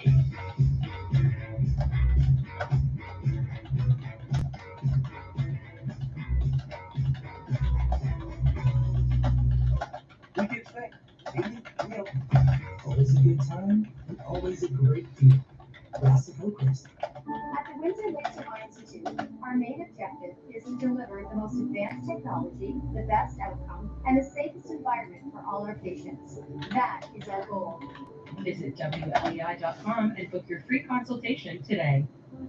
It's not how you fall, it's how you get back up. Goldstein DiBiase represents clients in all serious personal injury lawsuits with care.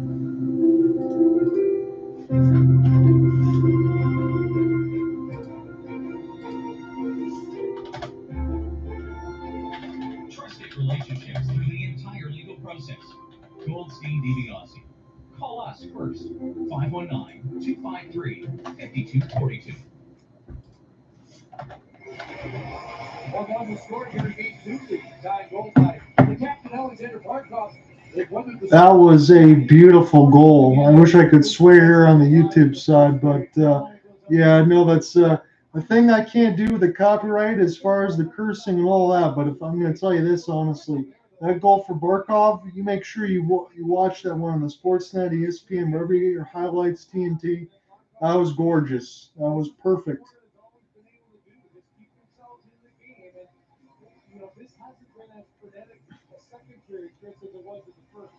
And if I'm not Brind'Amour now, we got to get the pace of the game back up on your way because this crowd's anxious for it. Now, all of a sudden, Florida's got that confidence back and they've stated.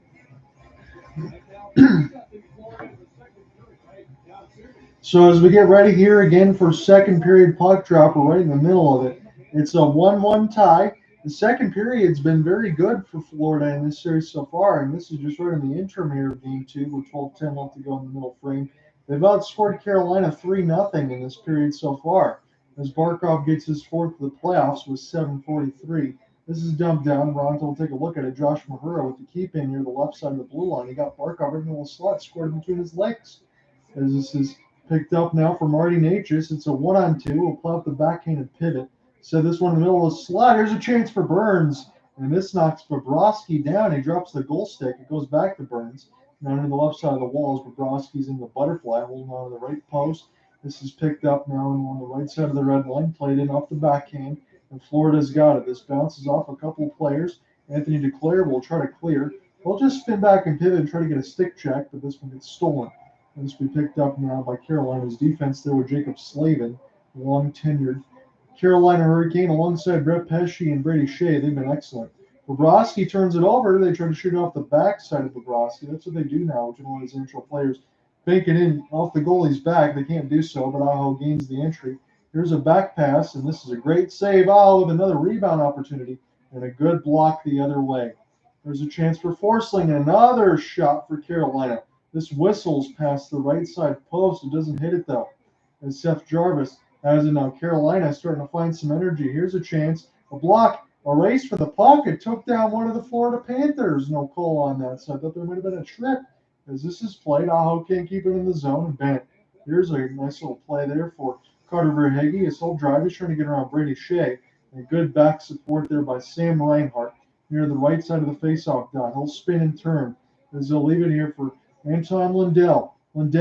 He's got it off his forehand. He's trying to work the right side wall. Here's a chance. It bounces out. Humongous rebound. Played out of the air. Another opportunity for Reinhardt. And this hits the right pad of Ronta. Ronta gave up a monumental rebound out in front. And they ended up two chances. One of them got blocked, and then Reinhardt almost scored to give Florida the lead. Again, they took the lead in the second period before Nason scored with 3:30 in the third. And that was the lone goal until the fourth overtime of Game 1. Hybrid ice, this one's going to be won by Florida. So Carolina can't change their personnel as we're past the halfway point in regulation. It's 9:56 left to go in the second. We're tied at 1. On that side, you have Jalen Chatfield, the defenseman for Carolina, at $1.37 in the first period. And Alexander Barkov past the 7:40 marker of the second in between his legs. Those are your only goals right now in this game.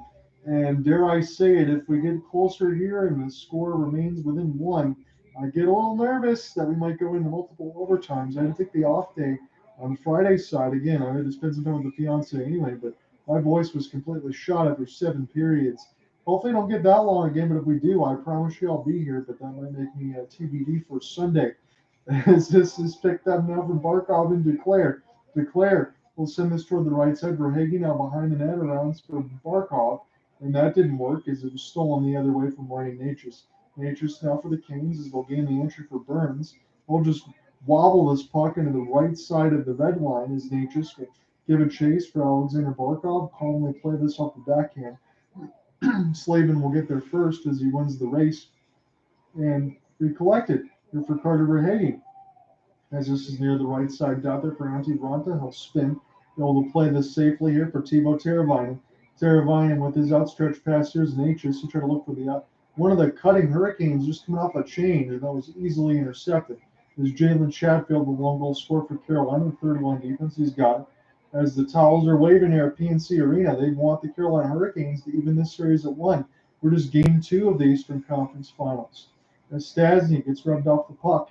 Now Drury sends it back. Here's a slapper. Humongous rebound. Bobrovsky. This one bounces off his head and onto the left side of the crease. As Florida, they can't get it out. And this is picked up now for Carolina off the backhand side. Drury trying to clear this in again, and now Brind'Amour will find it near the left side of the red line behind his net. Racco Gudas gets absolutely punished as this goes the other way, and that is going to be to the delight of all the Carolina Hurricanes fans, although Racco Gudas' playoff beard is exceptionally tremendous as this is picked up now and off of the netting and play. Should be a neutral zone draw. With 8:05 left to go in the second, Sergei Bobrovsky's rebound control was wonderful in game 1 as we get some pushing and shoving from the cameras. They just cut. In game 2, not so much, but again, he's played all the 7 periods. Antti Raanta didn't play in game 1. You know he's got to be tired, but he's still keeping his team in the game right now as Carolina's heavily outshooting Florida. We're tied at 1. I'm right back. For nearly his entire hockey life, everywhere Sidney Crosby went in ways you could only imagine.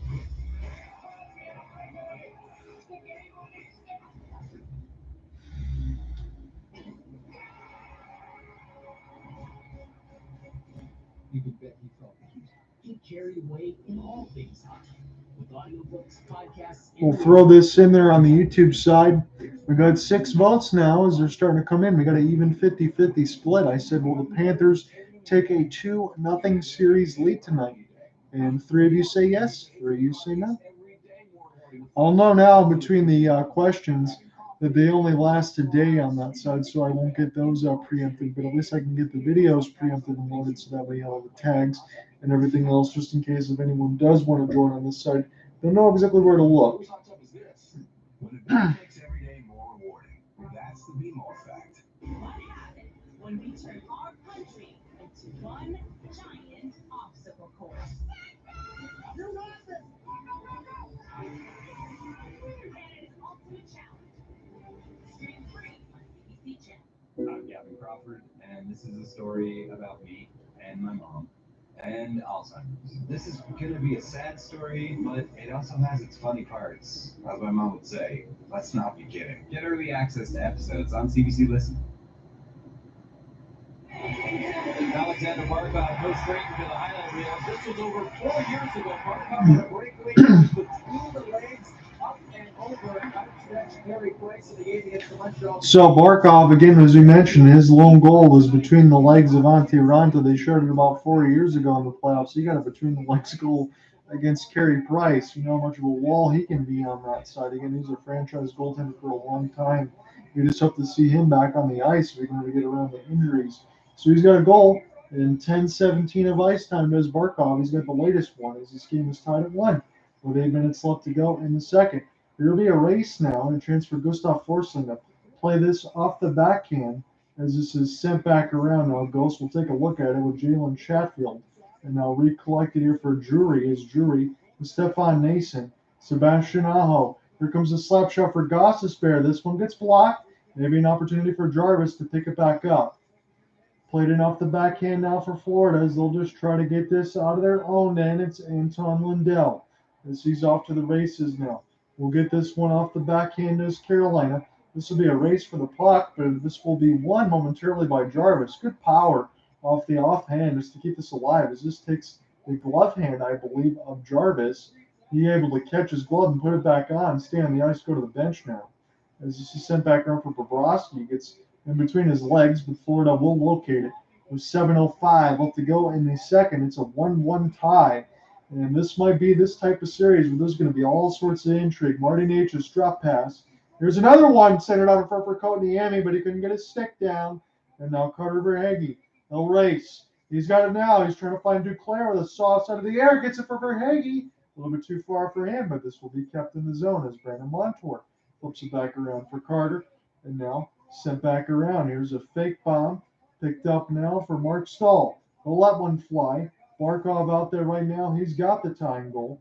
as this is sent down off the flip, and everybody's turned around. Montour couldn't find it. This could lead to a 3-on-2. Great block for Mark Stahl as he gets it off the sauce. Carolina settles it back down. Ripped around the right side dot. Carolina, they got it. Here's a touch pass from Brent Burns. Marty Natchez fights him through the trees. Little spin. Great move by Natchez. Buy some time. What a stop by Bobrovsky. He robbed the Canes. And now the Panthers will flip this down. That was sauced out of the air, tipped, and he got a hand on it. As this is picked up now, the long flip. Carolina will have to chase for it. Brent Burns will get to it. Now for Martin, Sergei Bobrovsky has been breathtaking going up into round 2 and round 3. He's been the goaltender that you paid $10 million to. He's playing like it. As this is sent back in, again, he's kind of having the Antoine Hudobin run that he had with the Stars in 2020 in that bubble. And again, we know how good Bobrovsky can be, but he used to be lights out for the Blue Jackets. He's playing that way right now for the Panthers. This is Tkachuk. Bennett. This is playing to the right side wall, but this is Cousins. Here's for Bennett. Bennett now has to spin, try to find something for Tkachuk. Tkachuk, he gets lifted as Cousins will try to locate it. This is kept into the blue line side. There's a good right pad save by Antti Raanta. And Raanta now here with Bennett. Combination play for Tkachuk. This will get into the right side of the dot as this gets intercepted. And now an opportunity for Martinick with Jesper Fast. And Jesper Fast will try to chip and chase and get this race. As that's what Carolina likes to do. They chip and chase the puck, and Florida plays them behind the net, and sometimes this creates some low-scoring games. And we got another one of these right now. But Sergei Bobrovsky absolutely saved a goal. Eight shots to 6 in this period. This is sent back in for Forsling. Raanta will take a look at it, but this bounces off of Jalen Chatfield as Florida tries to get this back in deep. Now within Rocco Gudis, everybody getting entangled as Florida's got it now. And a penalty call, I think this one's going to go against Carolina. So we'll see what happens here for Florida. If they can get some going on their power play. Bobrovsky made 4 shorthanded saves on Florida's power play. They don't need that, but they want to get a chance to get something going here for the Panthers. And maybe they can, as Bobrovsky made a gorgeous save. I want to look at this deflection. You got a piece of it with the pad in. Yes, he did. That blocker save with the stick. That was gorgeous. What a stop by Bobrovsky. They're showing a battle in the corner for Ghost Despair and Lomberg. But we'll go to break. There's a story here for you. Waiting to be told. So I know I got the official action on the recorder, so I think I forgot some stuff on Twitter Spaces. But the Bobrovsky save at the blocker hand on that side is the one of the game right now. And that's the one that we can definitely talk about going forward. I'll make sure that I add this in there right now in the game notes as we go to commercial break. What happens in yours? Plan your cross-country visit.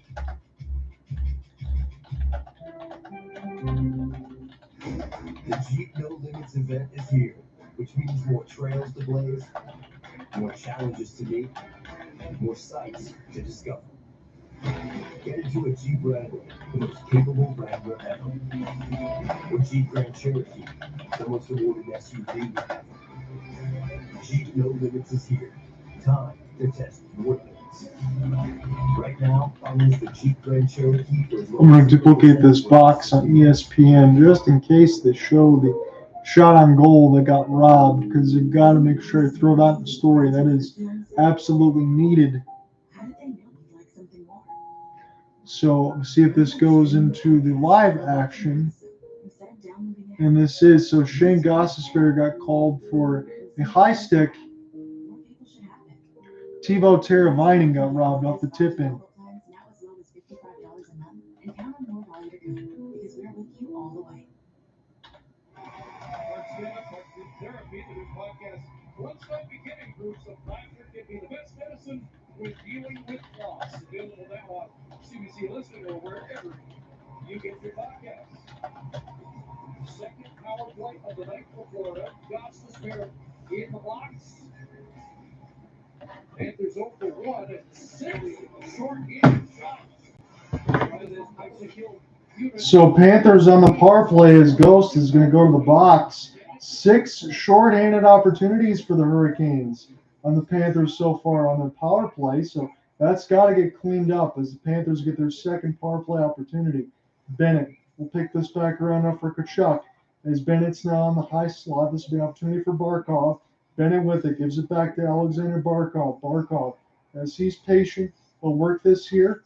Chance now for Verhaeghe. This is fired right on. This is stopped by the blocker, Vanti Ranta. Made him drop his goal stick, but it's going to work out now. It'll be an offensive zone draw, though, for the Panthers. Again, between Jalen Sheffield at the 143 marker, Sebastian Aho and Stefan Nason, and then Alexander Barkov between his legs with Open Mahura for 743 in the second. Those are your only goals right now. But we will see what happens as this game continues. So, John, out here with you. It's a solo call for me. I'm your play-by-play man for CBC and Sportsnet feed as they continue to play Duhas on that side. The Carolina Hurricanes in Ramstein.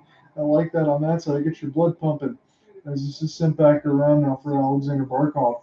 1:10 left to go in Florida's power play. Barkov. He's got it now. He'll try to go right to left with the white shirts and the blue pants or the Panthers, and they'll gain the entry now off the dump in. It'll be Verhaeghe to take a look at it. Barkov pinned near the left side of the red line as this is picked back up now off the forehand. Try to center something out in front, but Carolina is right there. And they'll flip this one back down the ice. Bobrovsky will brush it ahead, and this will be an opportunity now for Brandon Montour. So Montour, who logged 60 minutes of ice time in game one. That is a full game in regulation on that side. He is back out there. His strength and conditioning, they've noticed, for the Panthers has got a whole lot better. Montour now. Here's a slap shot set up for Bennett. This one gets blocked. It's kept in now. Verhaeghe fires it on the slot, and Carolina's there, but they can't get it out. Here's another broken stick and a drop stick. So one of the Canes without one.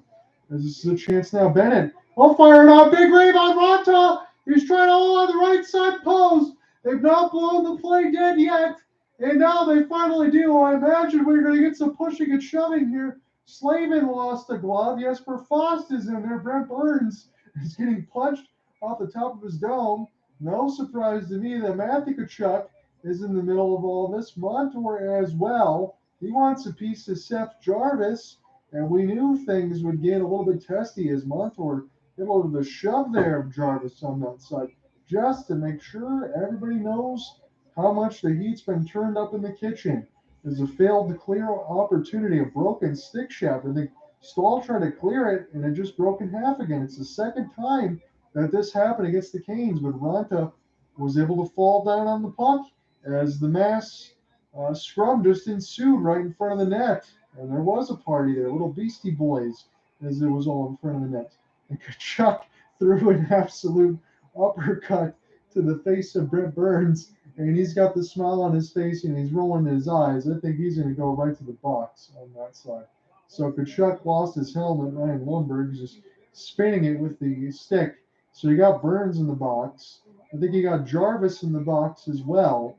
I see Matthew Tkachuk, Chuck E. Cheese is in there with 2:31 left to go in the second. But is anyone else going? Is it Ryan Lundberg?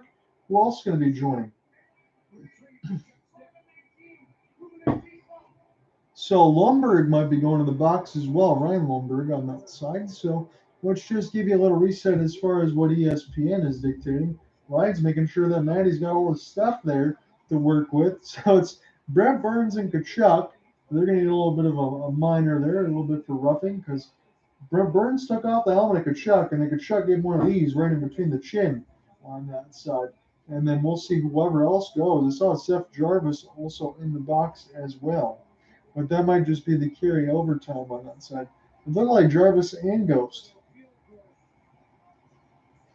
So it's 11 seconds left to go on Florida's power play. You do have Brent Burns out of there, which I think will help. I know it's Tkachuk on that end for Florida, but the top-end defense is not there for Carolina. So what you could do there, you could mix Pesce and Shea, and I think that would make a lot of sense. Now Lundberg is back on the ice. You know, the refs may be trying to get someone else on the Florida side to go back into the box, but I just see Matthew Tkachuk right now with 2:31 left to go in the second. So a neutral zone draw. We'll get to the take one. A little bit of a shove there by Anton Lundell. He's trying to go ahead and get his space. Lundell will take it alongside Lundberg as he's going to deliver the shot. And this will be recollected off the long foot by Florida. Still at 1-1 tie. And it was Barkov with the between the legs goal with the latest. As here's a chance now. Raiko Gudis, this goes off the outside of the cage. This is spun back around for Verhaeghe. Now in the high slot looking for a tip play. This might bounce here for Verhaeghe. He'll just play it toward the right side dot. With about 2:05 left to go in the second, picked up by Florida with the right side of the stick. And now sent back in for H. Luster-Ryan as he tries to pin Carolina. Right side of the wall. And Tom Lundell will come together. As this is Sam Bennett now. I'm trying to get this with the stick as Florida. They'll send this back across the emblazoned Hurricane logo.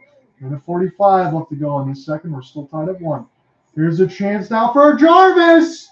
Oh, this goes wide. It was trying to be a combo play with Sebastian Aho, and Jarvis didn't take it. And now Jalen Chatfield got the long goal, gets it in for Jarvis. Jarvis will spin, drop it here for Sebastian, as this one is stolen near the right side of the wall. Jalen Chatfield will race back to it in his own end. Chatfield has it now, and off the backhand, and I'll leave it back for Gostisbehere, who is back on the ice. This could be a chance for Carolina to get to it first with Sebastian Aho, but Raiko Gudis will cancel him off. And now Eetu Luostarinen. He's got it off the 2-on-1. It's 3-on-2. Florida will fire this. This goes up in the netting just before the final minute left to go in the second stanza. 1:02 left to go. It's a 1-1 tie.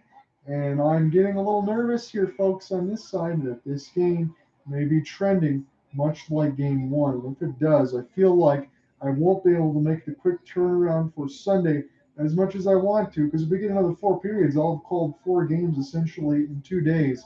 And I just have to give myself the time to recover. So if it does happen to be that way, I think my next one will be Monday in between Florida and Carolina. I got to be all over the series if it continues to go to these overtimes.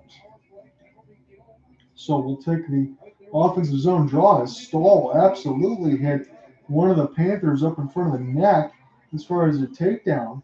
We're in the final minute of the second period, and now Luostarinen will gain the entry. It's just starting to get a little physical here. And across the red line now, I think we might have a neutral zone draw.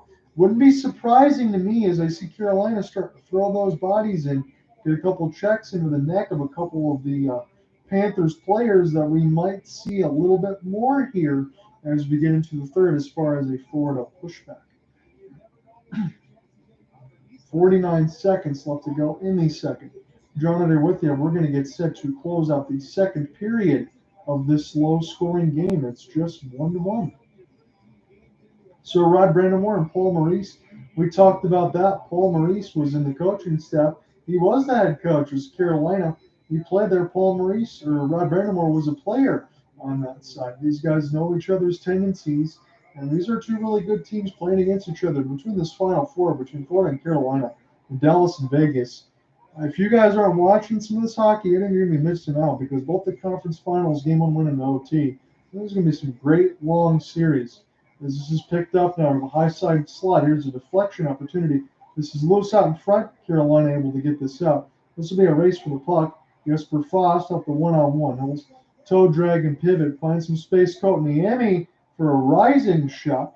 This one will bounce in front of Bobrovsky, but he finds it and he holds on as Luostarinen almost got hit up in the face. So Carolina is starting to get a little more physical. Jordan Martinook trying to deliver some punches in the bottom of the scrum as well. So I'm not going to say out of characteristic for a physical team like Carolina, but I'm noticing a lot of that. And if Florida gets involved with it, Florida's already the type of team that does that. So I would imagine to venture, hey, maybe that the Panthers are starting to get in Carolina's heads a little bit on that side. You kind of just need to go back and play your game. You don't want to have a Grant Williams, Jimmy Butler situation that we had on the hardwood. You got to let the sleeping dogs lie on that side. That's always the moniker I like to live by. Is Alexander Barkov will get to take this draw against Sebastian Aho, but they're going to kick him out of it. We step on Nason. So Barkov at 50% on 6-12, make it 7-13 as he wins it 1. Now down to 10 seconds. And to go in the second. This is picked up by DeClaire. He rides the right side wall. He had 2 primary assists in game 1. He made plays just like that. As it's down to 2 seconds, this is going to end the second stanza. Barkov ties it up, and we go to the third period, tied at 1. As Barkov got tied up a little bit with one of the Canes, and I think we might have a couple talking to, but that's it. So we'll go to the third period in a moment.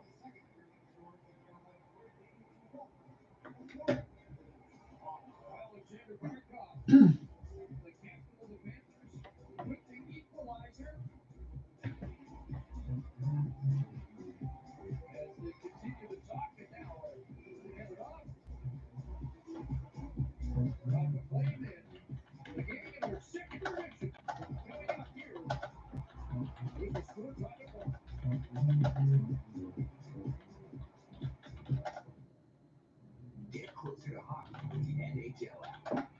Closer to the names you know and need to know. Close to all the games, all the time. Get closer to everything you love with the NHL app. Get your cold on this summer at Tim's with next level refreshment.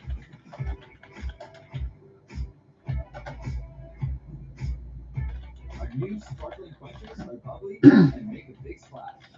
From blackberry yuzu to orange ginger, they're naturally flavored and deliciously unique. When that heat dials up, hit refresh with the perfect cool down. Keep it cold with Tim's new sparkling quenchers all summer long. Try it. You'll love it along my legs. This is the worst iced tea I've ever had. His parents hired me to bring him out of his shell before college. He was skinny dipping. What about sharks? I'm very concerned about that. Get in here right now! How's the game working out? This is going to be harder than I thought. Get away from her! You can't outrun the car! I can't lose my license! No hard feelings. Tuesday 3rd. I heard it swallowed an entire family's cabin here. My sister said you stopped playing in the mud. Here came from the future. The all-new Subaru Crosstrek, the true urban legend. Tomorrow on Sports Day, it's an afternoon start for the Kings against Baltimore. Then the Red Sox take on the Padres.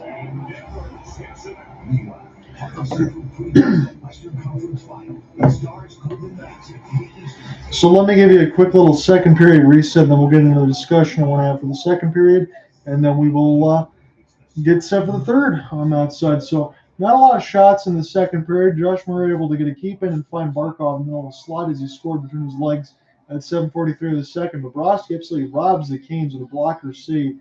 As he slides over, he robs a tip play from Teuvo Teravainen to keep the score at 1-1. Toward the end of the period, we had a scrum that led to punches from Burns and Tkachuk. I'm noticing that the Canes are leaning into that type of play, more physical, more so than trying to get shots on it. Will it work? That's my question. I'm wondering if they're starting to – the Panthers are starting in the Canes' heads a little bit because the Panthers will welcome that physical play. Shots on goal, 28-19 for Carolina. The hits are 23-16 for Florida. The face-offs are 21-20 for the Panthers. So a quick little sip of water, and then we'll get into our second period intermission discussion. This is what it means to be a Ram. Get 10% off MSRP and Ram 1500 for up to $9,800 in discounts. Plus, get 4.99% financing. So for our second period intermission discussion, I'll have this on for the official recorder too. I only have two set of periods discussion, so after that we'll try to save the pipes if we go to OT again. But we talked about Toronto in the first period. Let's talk about the Coyotes now on that side. So for the Arizona Coyotes, you know this as it was going through the NHL news cycle that the Tempe vote got shut down between the three different jurisdictions. All three votes got shut down. And from what I know, following along some of the stuff with the hockey guy or some of the other things that you see there, so Xavier Gutierrez, he's the CEO of the Coyotes, and he's got big, big pockets. And what that's going to allow Gary Bettman to do is go ahead and keep everything in Arizona, where they've been trying to get everything to thrive since 97, 98, when you go between the Winnipeg Jets to the Coyotes, and now the Jets get their own franchise back. But they've been trying to make this work for a long time. And here's the issue that I have. It's not that some of these fans go out there and they say, why are you trying to make hockey work in Arizona? It hasn't worked out on that side. It just doesn't make any sense. That's not the problem. And the problem, the reason why the things got voted down is because it's not that it's not gonna work in Arizona. I just don't think Arizona's had the opportunity to ever have a situation where hockey's been allowed to thrive. And let me tell you it this way. So in between 97, 98, when Arizona gets into the league on that side, the Phoenix Coyotes, and they move it back over, they had to share the building alongside with the Suns. Now, in this same opportunity here, they're at Mullet Arena in Arizona State University, but the Suns on that side, I know it's no longer Robert Sarver, as they got him out of the NBA. But the other Suns president and GM, they don't want to share this with the Coyotes either on that side. So the Coyotes essentially have never had a spot, whether between Glendale, Arizona, they try to make something happen in Tempe, or wherever they're going to do so now. This is the second time they try to make something happen in Tempe. They never really had an arena that they can actually call home. and they've always had to share sight lines. And when you're sharing sight lines in between a arena that is a basketball side between hockey, sometimes you'll get spots where maybe you have 10 or 12,000, while 2,000, maybe 2,500 in a certain section are not going to sit there because they can't see the ice on that side. So when you can't see the ice and you can't see the play, why would you want to even go on that side? And here's the other issues that I have. You could talk about some of the futility there for the Coyotes as far as some of their records. Look, they've had some rough years. In 2012, they made the conference final where they lost to the Kings. Kings went on to go ahead and win the Stanley Cup against the Rangers and things like that as things move on that side. But you got to look at it one way and one way only. If you don't have an arena that is be able to call your home, how do you sign players? How do you get anyone else to go ahead and sign off on anything else that you're trying to do? If you need to go ahead and sell everybody door to door, that's what Gutierrez and his team was doing, going to Tempe, Arizona, and saying, hey, listen, we're going to go ahead and make money on this. This is going to be great for you. This is going to be great for the league. And you know what happens? Well, they've tried to been selling that fool's gold over the last 25 years. Not the fool's gold in the sense of having an operation in Arizona, because it's a great sports town on that side. You can make a lot of money. But you got to have a building, you got to have foundations and everything else laid out in place. You can't go ahead and sign players and everything else that you want. You know, Shane Doan, that was the best version of hockey that you had. And I feel bad on the side for Clayton Keller, because when it came out to say that it was a no and all the three different votes all got turned down, Clayton Keller went on social media and he had an immediate sad face. And I feel bad on that side. But what are you supposed to do? Now you're in a situation in Arizona State University where you can only hold 8,000 people. And yeah, it's fun for all the college students and all that. And Tempe's great. But what's it going to turn into? Is it just going to stay a wasteland on that side because nobody can get things done? And here's the situation that's made things worse over the years. Did you know even 3 years before this, when the Coyotes went to try to go play in Nagella Arena where they were at on that side, when they were still trying to share things with the Suns, did you know that when they actually tried to go in their building, they were locked down and the keys and everything else were lost and they couldn't even get in their building to play games? I mean, that's crazy. I understand what Gary Bettman's trying to do. You're making money in Arizona. And again, there was times in the league, especially in the early 2000s, where they even thought about relocating to Seattle. How funny is now that they're part of the Seattle Kraken on that, so they got their own expansion franchise. But the NHL at one point, they didn't have any owners there for Arizona. They couldn't get any building plans. So Gary Bettman and the rest of the organization, the NHL, had to run the team and pay the bills. And the problem for Arizona as well, they were hemorrhaging money in terms of 500 million to 700 million a year on that. So they weren't making money. They didn't have a building. They couldn't sign players. They weren't doing well on the ice, and there's been all sorts of problems. Here's the other question now, what happens? So for Mullet Arena, Arizona supposedly is going to be staying there all for 2023-24. After that, it's up in the air. Patrick Mahomes of the Kansas City Chiefs, they're thinking about maybe having the KC Coyotes, or they're thinking about the Houston Coyotes. They got some good money on that side. Are they going to move there, or are they going to stay in Arizona? Because Gutierrez, he wants to keep this team, but Xavier Gutierrez only wants to keep the team if they stay in Arizona. So what are your thoughts? Facebook.com at John Reinott, Twitter at John Reinott, YouTube at John Reinott as well. As always, let me know what you think. When we get back into it, we'll get into third period action.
and someone who's not afraid to make big decisions. Calgary?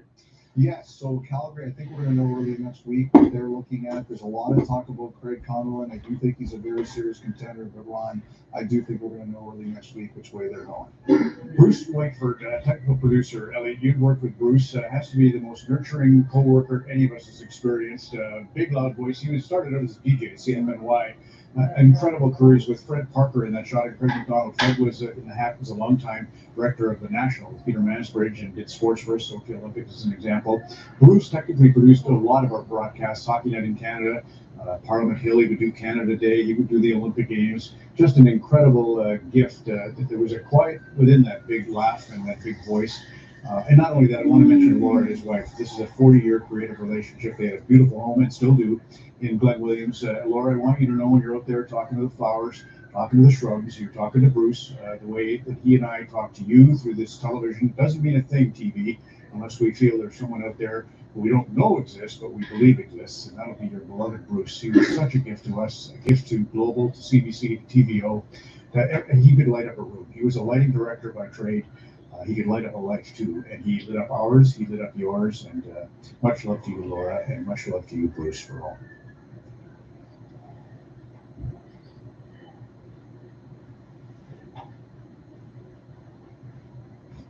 You want to take your game to the next level? At Bet99, we are upping the ante. Why go to Vegas when you can bring Vegas to you? With Bet99 Casino, the phone in your pocket is the ace up your sleeve. With hundreds of slots, live dealers, and progressive jackpots, it's like having a casino right at your fingertips. Join us and go all in with Bet99 Casino. All right, everybody. Got everything together. Got our discussions in for both intermissions. When we get to the third, if we get to OT, on that side, I'll be conserving the pipes on that end, but I appreciate you joining me. Facebook.com at John Reinot, Twitter John Reinot, everything else, YouTube, same thing.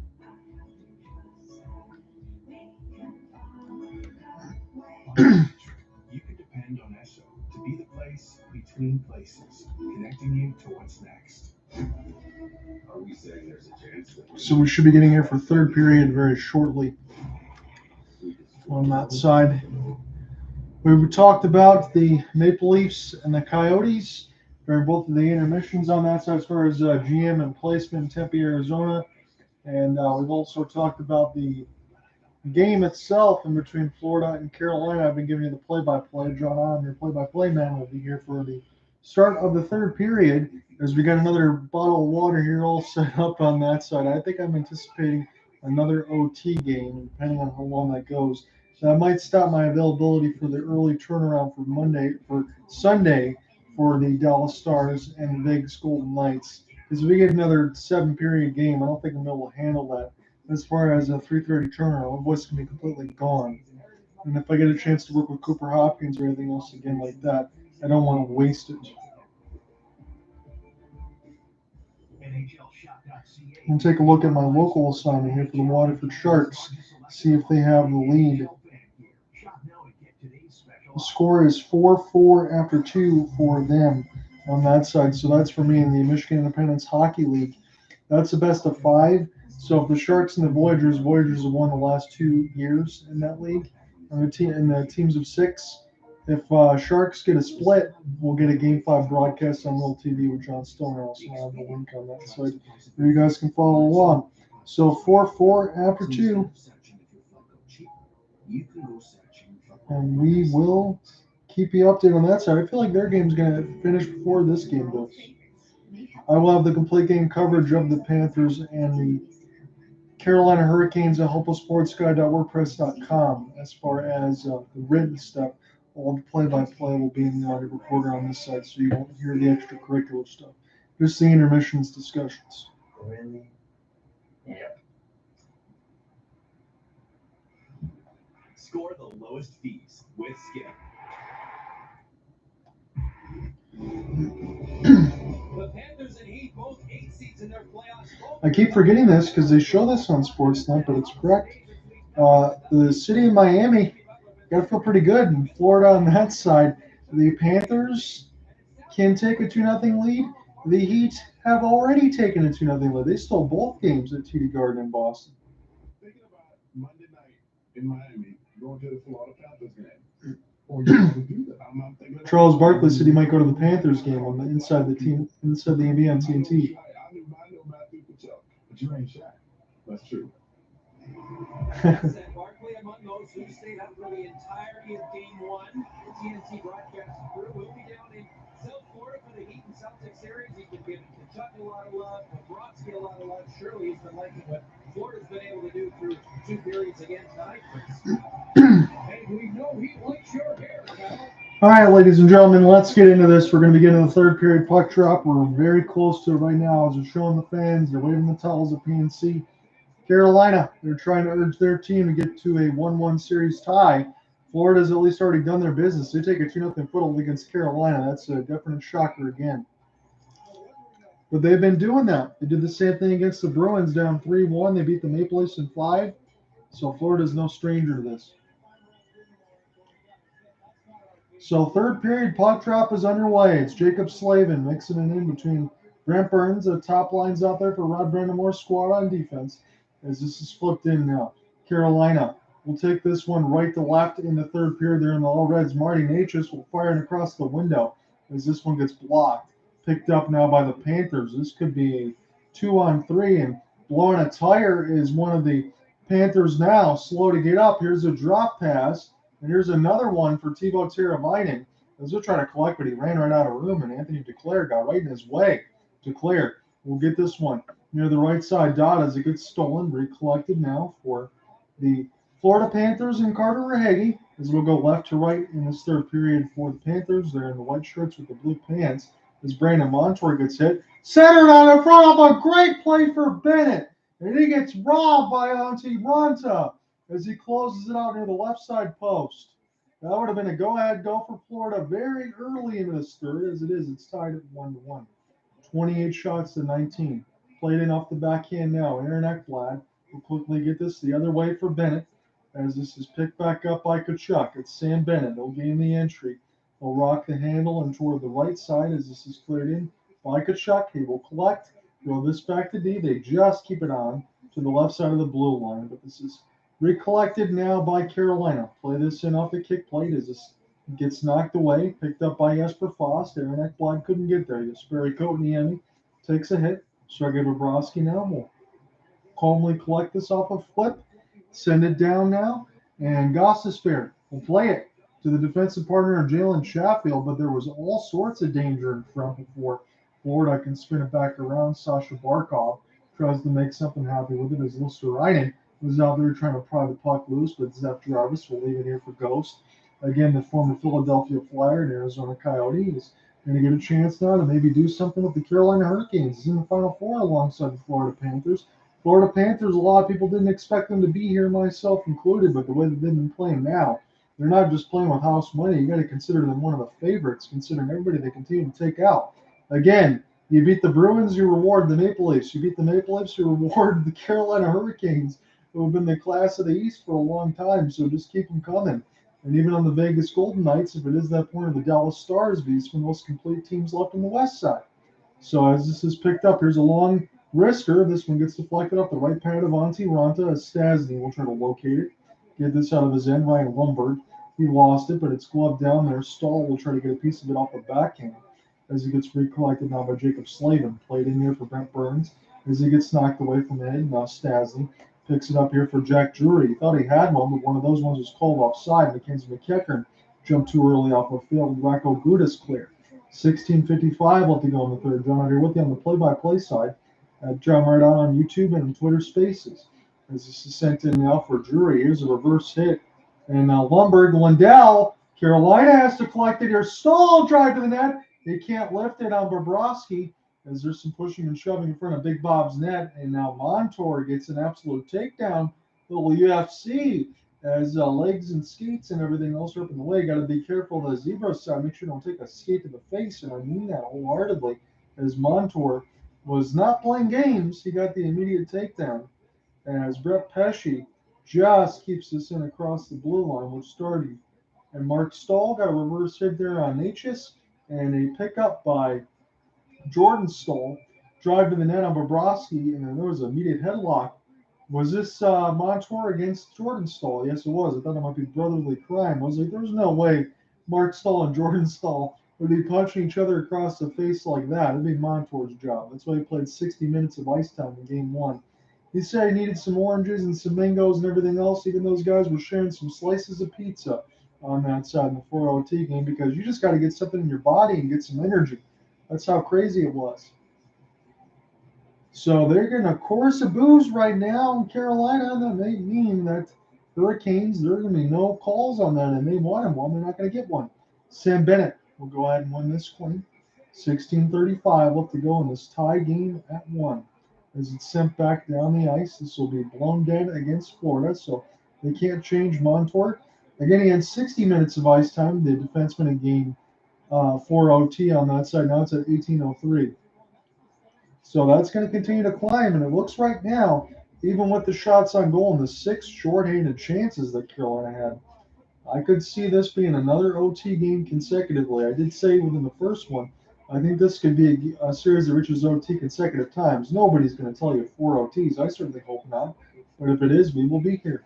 So Martin Hook will go ahead and take the draw. Aaron Ekblad will got it now. Pick it up off the backhand. He will flip and across the red line. Here's a jumping play.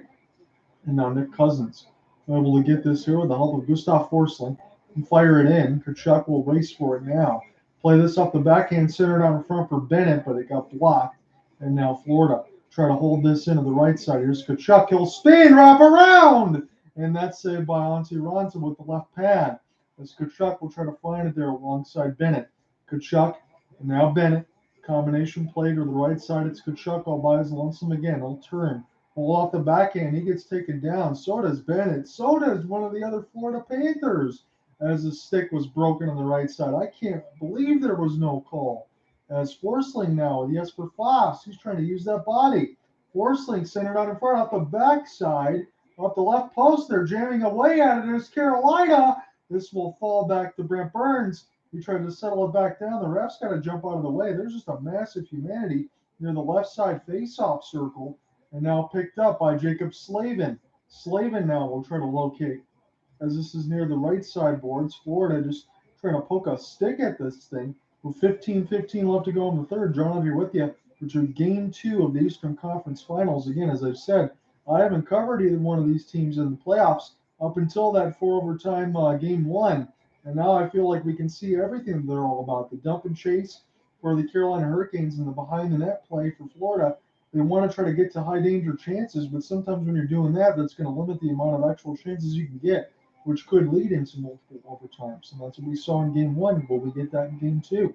All Carolina really wants right now is to even this series at 1. Florida could take a 2-0 series advantage, and Miami Heat did that against the Boston Celtics, so why not the Panthers? They continue to shock the world. Here comes a slap shot. What a block the other way by Stahl. As this is gloved down the ice, but this will be ice. It was Lundberg, actually, that got a piece of it, lost his twig, blocked with his hand. I know he didn't mean to ice it, but he's just trying to clear it out. And this is some good work. Carolina's had some good forechecking play as they show Matthew Kachuk off the wraparound. Martin Hook as well off of the reverse hits. And, man, he pushed Cousins pretty good and punched him a couple times. They had him in the headlock. He was giving him uppercuts and feeds. And the refs didn't call a darn thing on that side. Again, the whistles will get swallowed on both sides. Again, you're listening to a broadcaster from Detroit, Michigan, so it is neutral as possible between these two. But you'd think you'd call some uppercuts. This is not Mortal Kombat, as this is sent in now. And this will be up into the netting with 14:20 left to go in the third. But I'm all for the physical play. You just think at least we know the puck, you're going to call those. 14:20 as we get this side by side. It's a 1-1 game. Jalen Chatfield scored with about 1:43 in the first, and then responding a little over at the 7:40 mark was Alexander Barkov between his legs. 2 goals were called back in between both teams as well. It could be at least a 2-2 or any combination between those. As Barkov can't win the draw, and Carolina will try to get this out of their own inning, and then all red. They're going to be going right to left in the third, and Florida and white shirts with the blue pants will be going left to right here. This will be the last game at PNC Arena before we switch venues for the next 2. at FLA Live Arena for Game 3, Game 4 in Florida. As this is sent in now, Bobrovsky will take a look at it. He's in the butterfly. This goes right out in front, but nobody was home. And now this will go back to a race for the puck as this gets collected by Jacob Slavin. Now here's a long pass, but this will be iced against the Canes with 13:44 left to go in the third. We get stoppage. 29 shots on goal to 22. Again, nothing really between these two teams in these two games right now so far between their styles. Styles make fights, and sometimes when we think about it, this could be a stalemate for a lot of this series. And these are really good matchups. I think even in the West, in between the Golden Knights and the Stars, even that game went in OT. It ended in the first 3 minutes, and the Golden Knights scored the goal. They did get a backhand play off of Jake Ottinger, off his back and in. They scored some pretty greasy ones in comparison to Rope, hence skill with Joe Pavelski, but still, I think these could be some really good conference finals. As this is picked up now, this will go near the right side of the post and set back out. It's going to be remain to be seen on the basketball side whether the Nuggets or the Celtics can kind of hold serve, because I think the hockey teams will. Come right back, 13:25 left in the third. You need to try meditation. No offense, but meditation is for white folks. Say less, Black King. Now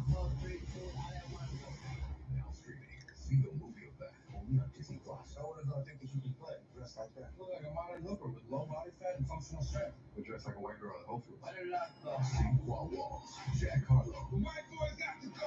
Who? Bang. Why they catch on? I'm here whenever you guys need me. For what? A monster? A deep tissue massage? Come on now. Now streaming. Only on Disney Plus. After an accident, the choice of a lawyer may be the most important decision you make. At Greg Montfort and Partners, we've recovered millions of dollars for our clients. Give us a call. Greg Montfort and Partners. We can help. Maple City Marine is one of the largest Bennington pontoon boat dealerships, all powered by Yamaha Outboards. The LX model provides a blending of superb craftsmanship, rugged build quality, and premium finishes. Maple City Marine, celebrating 75 years of taking families boating. Wow, my daughter looks like a goddess. So nice. There's so many mannequins that make money. I need something. So my local assignment, the Muskegon Voyagers, are taking a 7-5 lead over the Waterford Sharks. So Waterford would have to win on Sunday. If they do, that can make the best of 5 be tied at 2 when we get our final broadcast on Will TV with John Stonehouse. So we'll see if that sets up for a winner-take-all Game 5.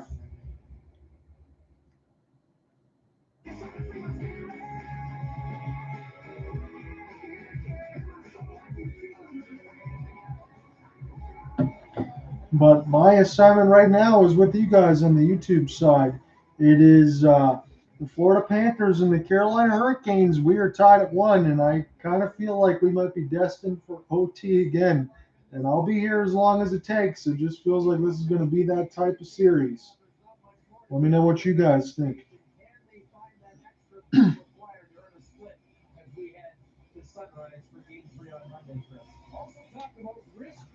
So the face-off, we're going to have to do this again, but this will be in the offensive zone draw for the Panthers as Rod Brind'Amour will take a look. 32 playoff wins since 2018-19, tied for 5th in the NHL. Carolina is used to this. Again, they just want to keep taking that next step. Now they're in the Eastern Conference Finals. Sequentially, you think even they go into the finals next year. This team is still going to be together, and they have some cap situation to figure out. But Florida, you thought that they were going to be here last year with some of the same players, but now they make the trade there for Tkachuk when they lose Jonathan Huberdeau, Mackenzie Weegar, and Cole Schwinn, a first-rounder, and now they're farther on that side. But Matthew Tkachuk really is the real deal, as this is near the right side. Again, he didn't have a large game one, but he scored the quadruple overtime game winner. That's come up large when you need to. Here's a 2-on-1 for the Panthers. Shea is the only one back. And the pass for Tkachuk goes a little bit too far for Carter Verhaeghe. Tkachuk will collect this one, goes into the netting and out play. That seemed like a golden opportunity. And instead of maybe a saucer pass, and again, I know what Tkachuk was trying to go for. He was trying to get that over the stick of Shea, but Shea was there. He made sure that he got in the way. But instead of a saucer there with Nick Cousins on that, so maybe just a straight line pass, make something easy to collect. But Shea got there. He disrupted with the stick and hopped over Cousins, and it'll be a neutral zone draw. So 1-1 with 29-22 on the shot board, 12:39 left to go in the third. It's going to be Jordan Stahl off the defensive zone draw. Carolina wins it, but Florida almost intercepts it with Carter Verhaeghe. So this will be an opportunity now. Slavin flip this one high. Stahl has a chance off the backhand. Big save by Bobrovsky as the chip and chase actually worked. Stahl, he's had some shots at this, but he has not lifted it. If he can lift it over Bobrovsky, then maybe. He's got it again. As he'll get this in off the window now. We'll pivot. He'll force a check. Marty Natchez tried to help out with Stahl. And now this will be flipped over in for Burns as the icing gets waved off. 12 minutes left to go in the third. This bounces up off the glass. But Jacob Slavin will collect this in his own end. Pick it up off the backhand now for Jesperi Kotkaniemi and Timo Teravainen. Now with Marty Natchez. So he'll twist and turn. Leave it back here for Carolina. Here's Ghost. This is played in off the kick plate from the player's bench. And this is blown dead. 11:45 left to go in the third. Shots now read 30-22 as far as the shots on goal. Flip passes happen a lot. As Timo Teravainen, he was the one trying to glove it down, but it actually worked out for Stahl as he was trying to windmill deep in between his legs and score on Bob. But he couldn't lift the puck. 11:45 left to go in the third. We get a neutral zone draw. Sebastian Aho wins it clean. Now Ghost will send the pass the other way as this one gets dumped out. Florida with Josh Mahura. He eludes a hit off the backhand. And now centered out here for Aho. And now near the right side, Racco Gudis. What a great block just to make sure the puck didn't get through to Bobrovsky as this is flipped. Sent back down. Knocked away from Jalen Chatfield. It's a 2-on-2. Now Ghost will use his body, try to pry this away with the stick check as it's a chance now for Sam Reinhart. This puck goes a little bit too far.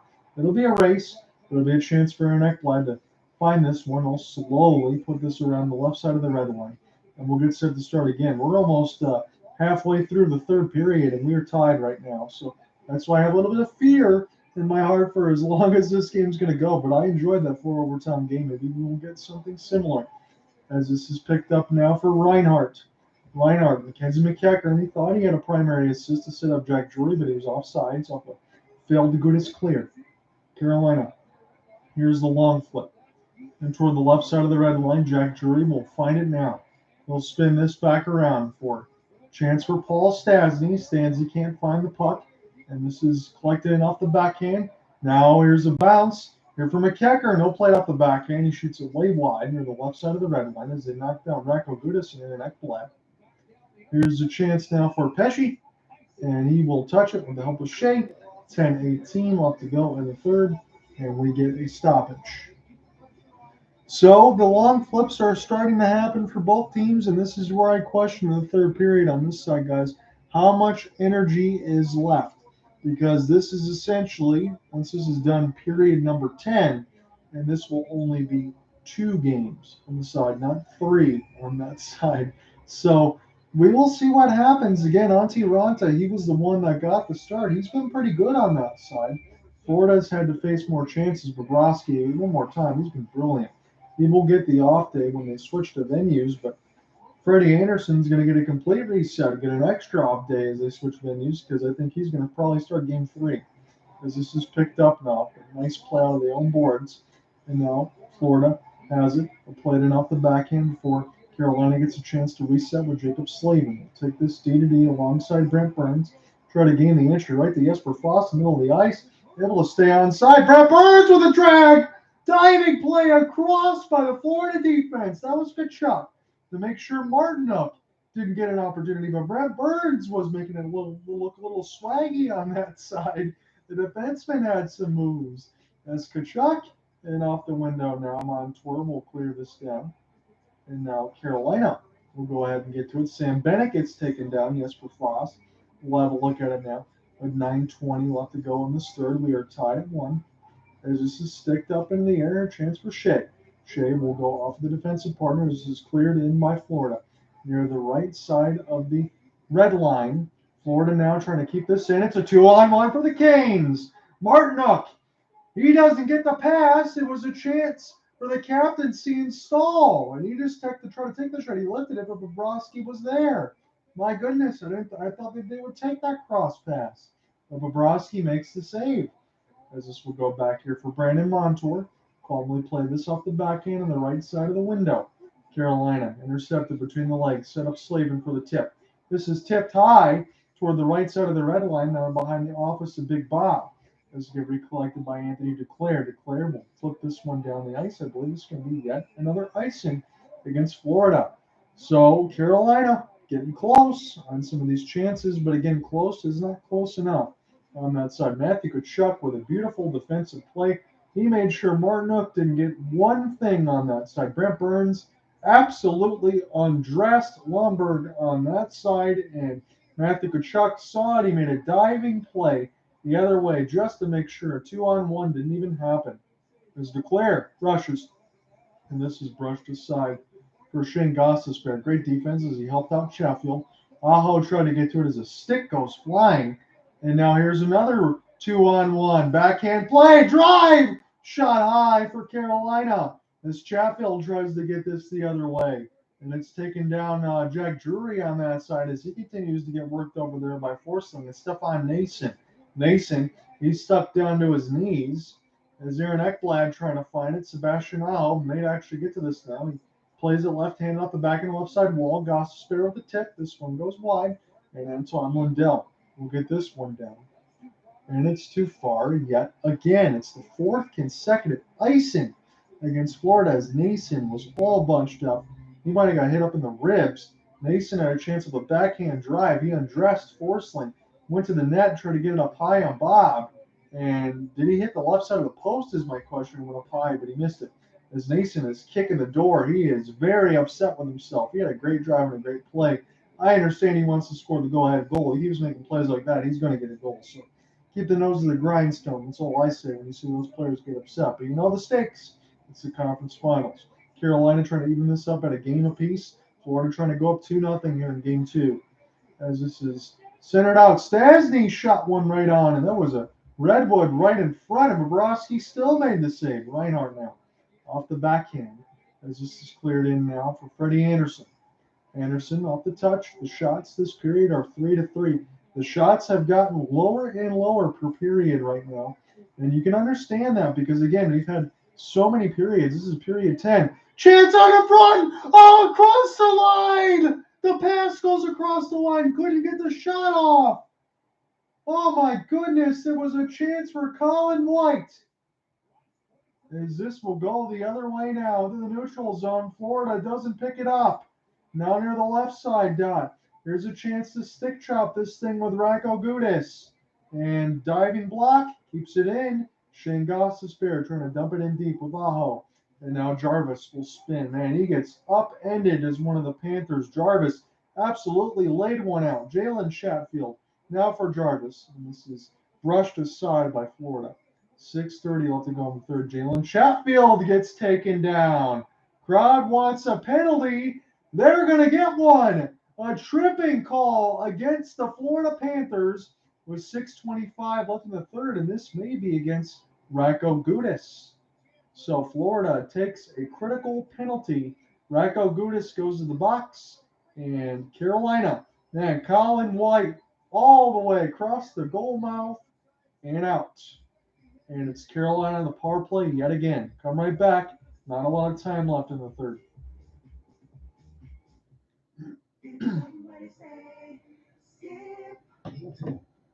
I only eat right wings. Right winger, right wings. Right. Score the lowest fees with Skip. Sunset Miracle? Your call. I'm better at sorting out our mortgage, which was super easy with RBC. They paired us with our own mortgage specialist to give us helpful advice at our best rate. Get up to $3,500 and $55,000 out of places with RBC Mortgage. A Hyundai's design affects how it moves and how we move by it.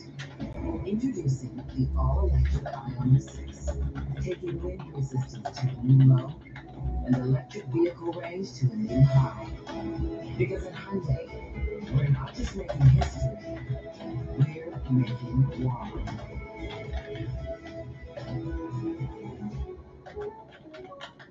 Representation matters. When communities and people see themselves reflected up on the screens, they move from the margins into the forefront. It is an inspiring and a very powerful moment for them, and it gives them hope, and it gives them a voice. And when you give people a voice, other people start listening, and when people start listening, things start to change.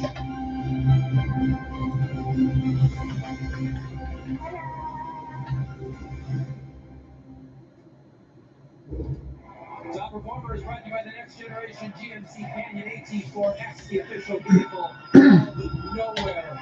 Video review. If we do get an OT, I'll send them my customary messages, maybe request for help on this side, because I feel like that's where we're headed.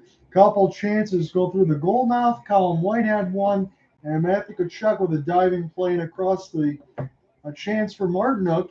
Brushed a 2-on-1 aside.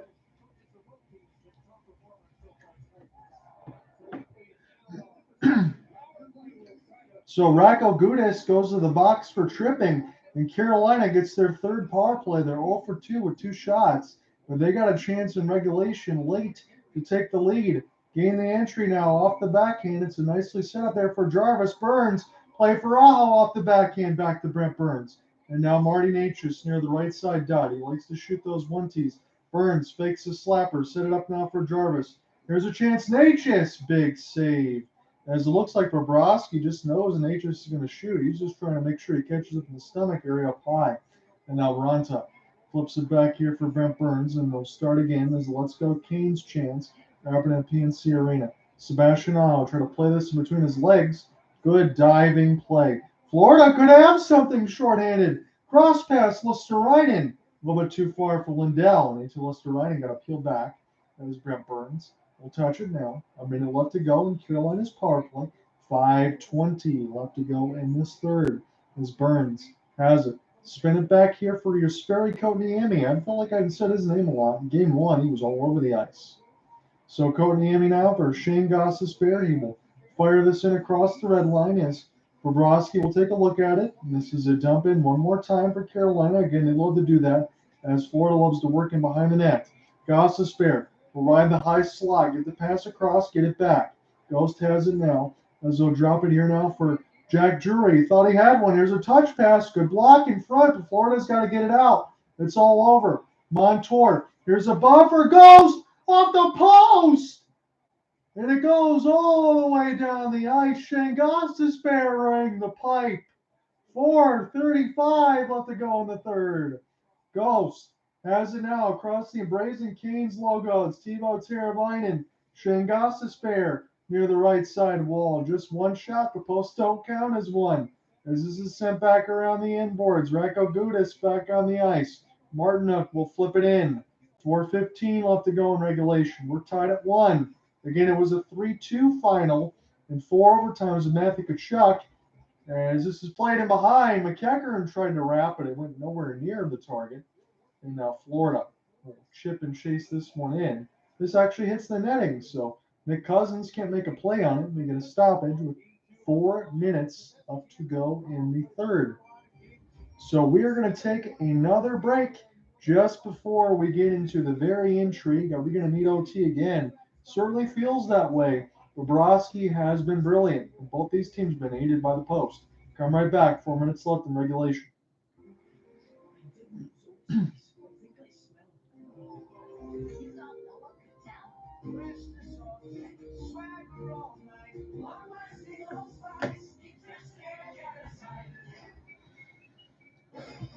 Whether you're at Rogers or Hans or Maurice, there's a Molson. Once we get a final, I will keep you updated fully between Denver and the Lakers. Maybe they'll go to OT. It's 93-92 Nuggets with a 1-point lead. 7:48 left to go in the fourth.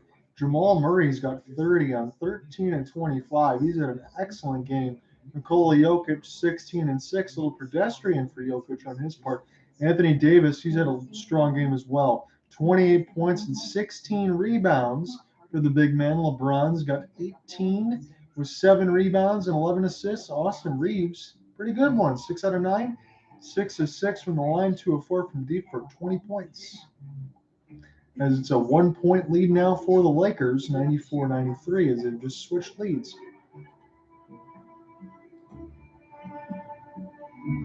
Only with Verbo.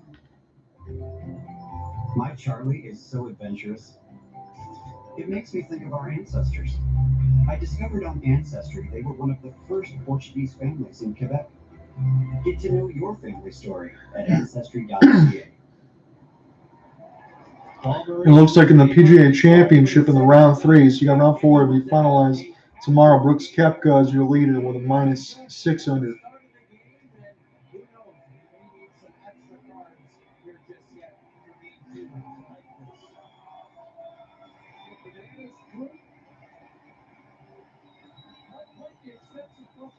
So a neutral zone draw. This one's won by Carolina, but it's contested. And now Alexander Barkov will get back to it. It's a 1-1 tie.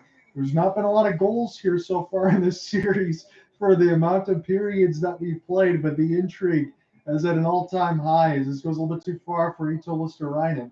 And now off the window here for Anthony Duclair. Picked up now for Nick Cousins and Carter Verhaeghe as this is spun back around. Barkov will try to get a stick on it as Natchez makes a play while falling down. Barkov doesn't trip him.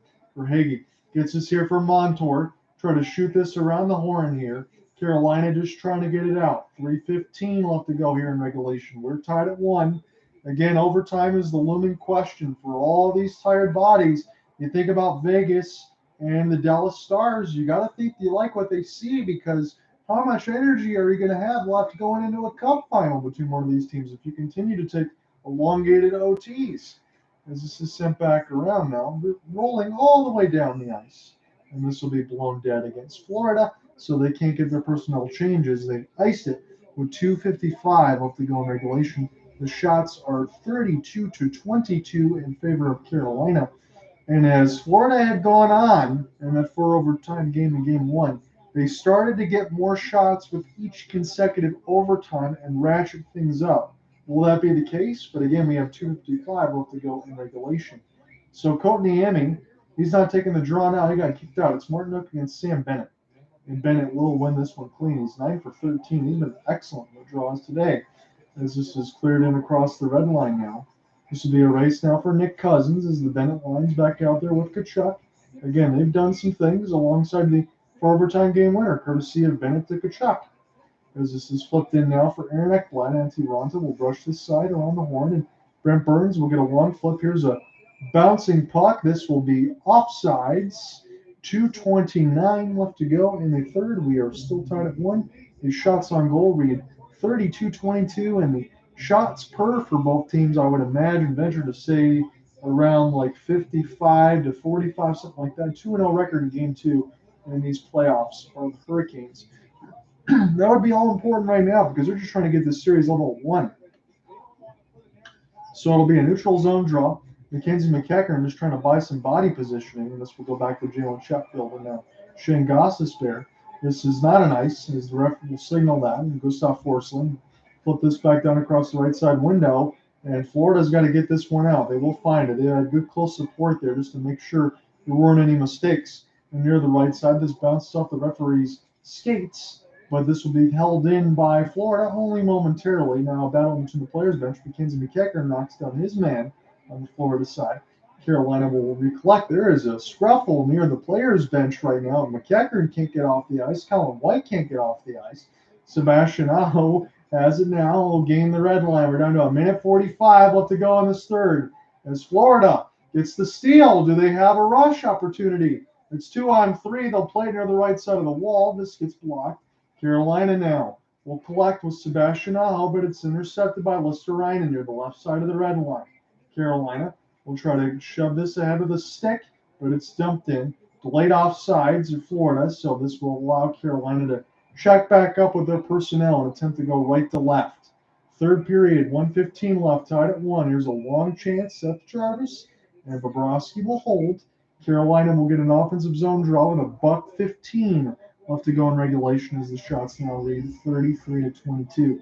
As these periods have gone on, as we've talked about, between the 4 overtimes in game 1, the energy level, I think, is still at an all-time high, but the shot production and shot rate has gone down exponentially because, again, this is essentially period number 10, and you're not even done with 2 games, and you're going to be extending this even more.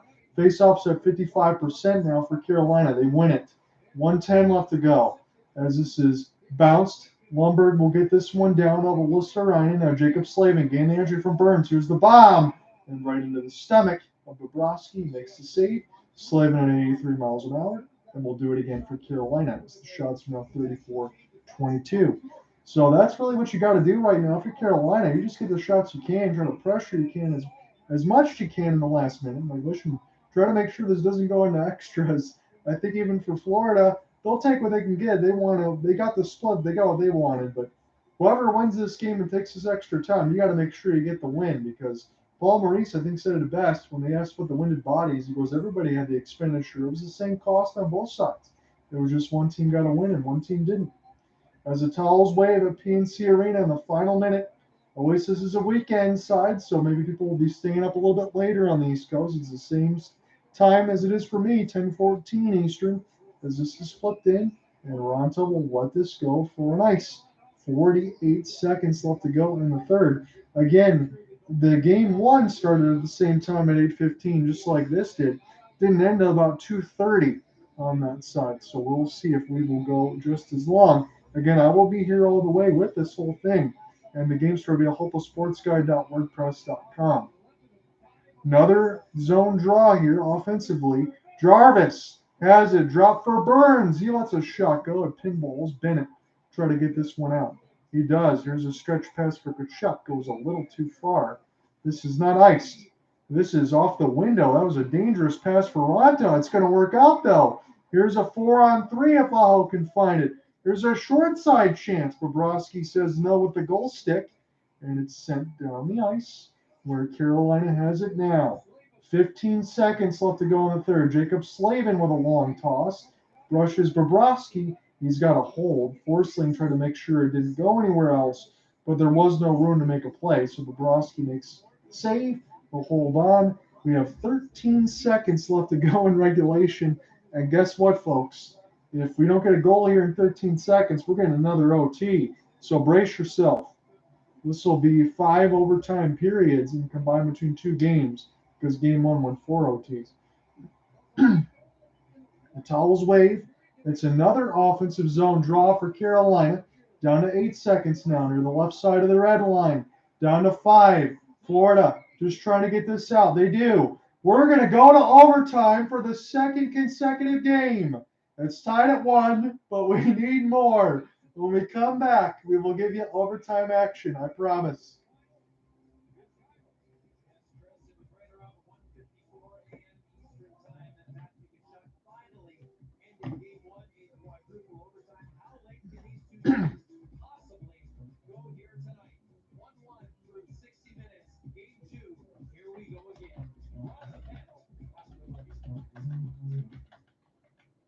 I can't believe this place is ours. Should we go with Sunset Marigold or Bright Eyes Susie? Oh, you were the pay specialist. I'm better at sorting out our mortgage, which was super easy with RBC. Super easy. They paired us with our own mortgage specialist who give us helpful advice and our best rate. Not a good idea. Right. Does RBC need a pay specialist? Maybe. I can work with me. Get up to $3,500 and 55,000 Avion points with an RBC mortgage. Are you afraid of the spice? Don't be. Wendy's new Ghost Pepper Ranch Chicken packs heat and fresh flavor in every bite. Don't be scared. Try it today. What the Walt Disney World thrill feel like? It's like you also like it's shared by everyone. Grabbing us all together like so. Hang on to them action glasses. And come feel it for yourself at Walt Disney World Resort, where Disney thrills us like Chevrolet Silverado factory lifted trucks. Where will they take you?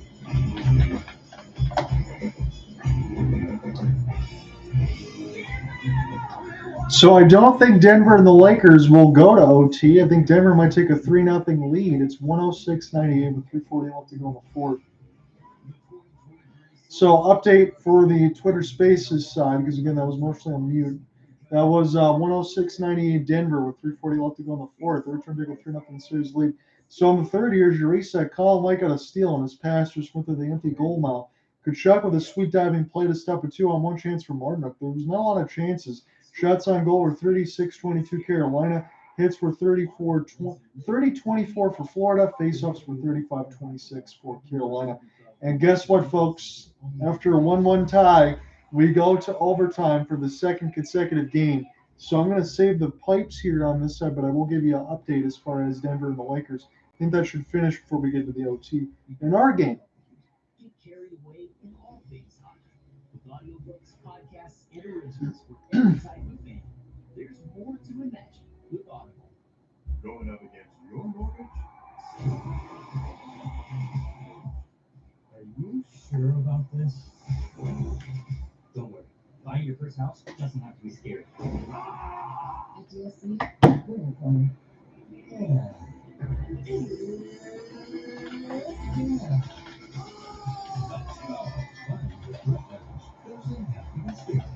Contact Dominion Lending Centers for all your mortgage needs.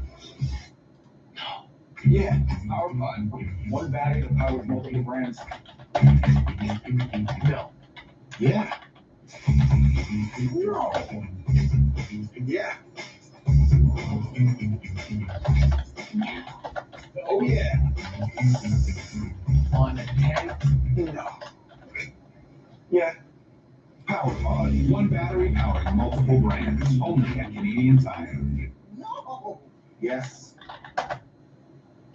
Hope I pronounced some of these names right. Mark, is it Gatos? Mark, assistant strength and conditioning coach. You're the first one there with groceries. Then Mike Joyce, your head strength and conditioning coach, is with Dave Dinapoli, and he is the athletic trainer for the Florida Panthers. So they're provisioning in the event we would have this all happen earlier. In the event we'd have this overtime. So here's ice times from the 4-period game 2 nights ago, and you can see what these men are doing. What's interesting to me, obviously those are not ridiculous numbers for any of those key stars. For the Florida Panthers, you guys, 14 shifts for Colin White, and he had a great chance in the period.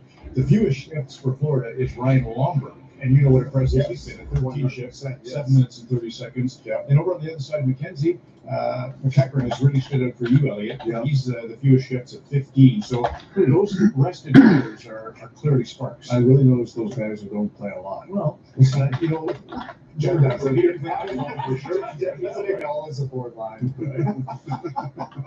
We'll do picks in a bit. Let's just see who's good on these chances, Kevin, and then we can do our picks. Yeah, I can't wait to see him too, Ron. So shots were only 8-3 that period for Carolina, but things got a little loosey-goosey here for a while, and there were some missed opportunities, and maybe, I don't know, it's maybe the mistakes because of the mental fatigue or the physical fatigue, but that Brady Shea pass gets intercepted here, and this baby sauce just doesn't quite come down on time. It bounces, and then again, like, you know, mistakes with bouncing pucks and pinches. Hey, listen, the ice isn't amazing there in Carolina. I'm sorry, but it's not. And, you know, some of these are great chances. And, you know, for Florida, they only had 3 shots on net, but boy, they were dangerous ones. And here's Mason just missing, so that one probably doesn't count. This one doesn't count, but that could have been easily a goal. And I'm assuming and hoping, fingers crossed, that we see a ton of this early in overtime. So it's like rolling the dice. Saturday night in Toronto, Kevin VXO wants to go out. Jen, not the Kachuk. You followed him as Kelly has for the first 2 periods. You followed him in the third. Right. Well, Kelly, you started watching him throughout the series, and then his presence here in game 2. And his third period was strong in many different ways. And first we saw him down low here, tries the wraparound, doesn't quite capitalize on it. But that's where he's so good, right? Once he gets the inside positioning, protects the puck. But this is the play, the effort, the dive across where Burns makes the dangle move. And he comes across and doesn't get all of it, but stays with the dive and gets it after that. So that kind of effort that we're more accustomed to seeing from Kachuk that was lacking a little bit in game 1 until he gets the huge winner. But tonight, more consistent with that type of effort. So Ryan Lomberg came back in the lineup last game. He had missed a few with injuries. And I know he's a 4th liner. We were kind of teasing about that, but he is so impactful. And so you just take a look at how he plays the game. He is in your face, boy. And this is a guy that gives everything he can. Every shift, you know that you're going to get maximum effort. Now, I was spoiled because I was there in Calgary in 2017-18 when he had his first call-up. And I believe it was an MSG. There's plays like this where he was blocking shots. His parents were there, so I got to witness that, where they were so darn excited for their son. Then he had, then the next year he played 4 games only. Then he went to Florida, had 2 incomplete seasons, not in the minors, but couldn't get in the lineup every night. Happy to say this year he played all 82 games in the regular season, so that's how he's progressed. I'm told he's an amazing teammate too. He His is. teammates love him. Yeah. Have you ever seen icing before on a glove like that? That was the other one that was weird. Oh, right. Yes. I don't recall seeing that in quite some time. You have your eye on icings. Oh, it was the 2 best looking men in TV. Hey, the 2 best looking men on TV. Sorry, Ron. You know, definitely self-proclaimed. You know, tonight, Ron Brind'Amour went with Ranta. I wasn't surprised. Anderson's got an injury history, but Bobrovsky, I really wondered if there was any chance they would go to line. Honestly, didn't. He's been excellent again tonight, just spectacular.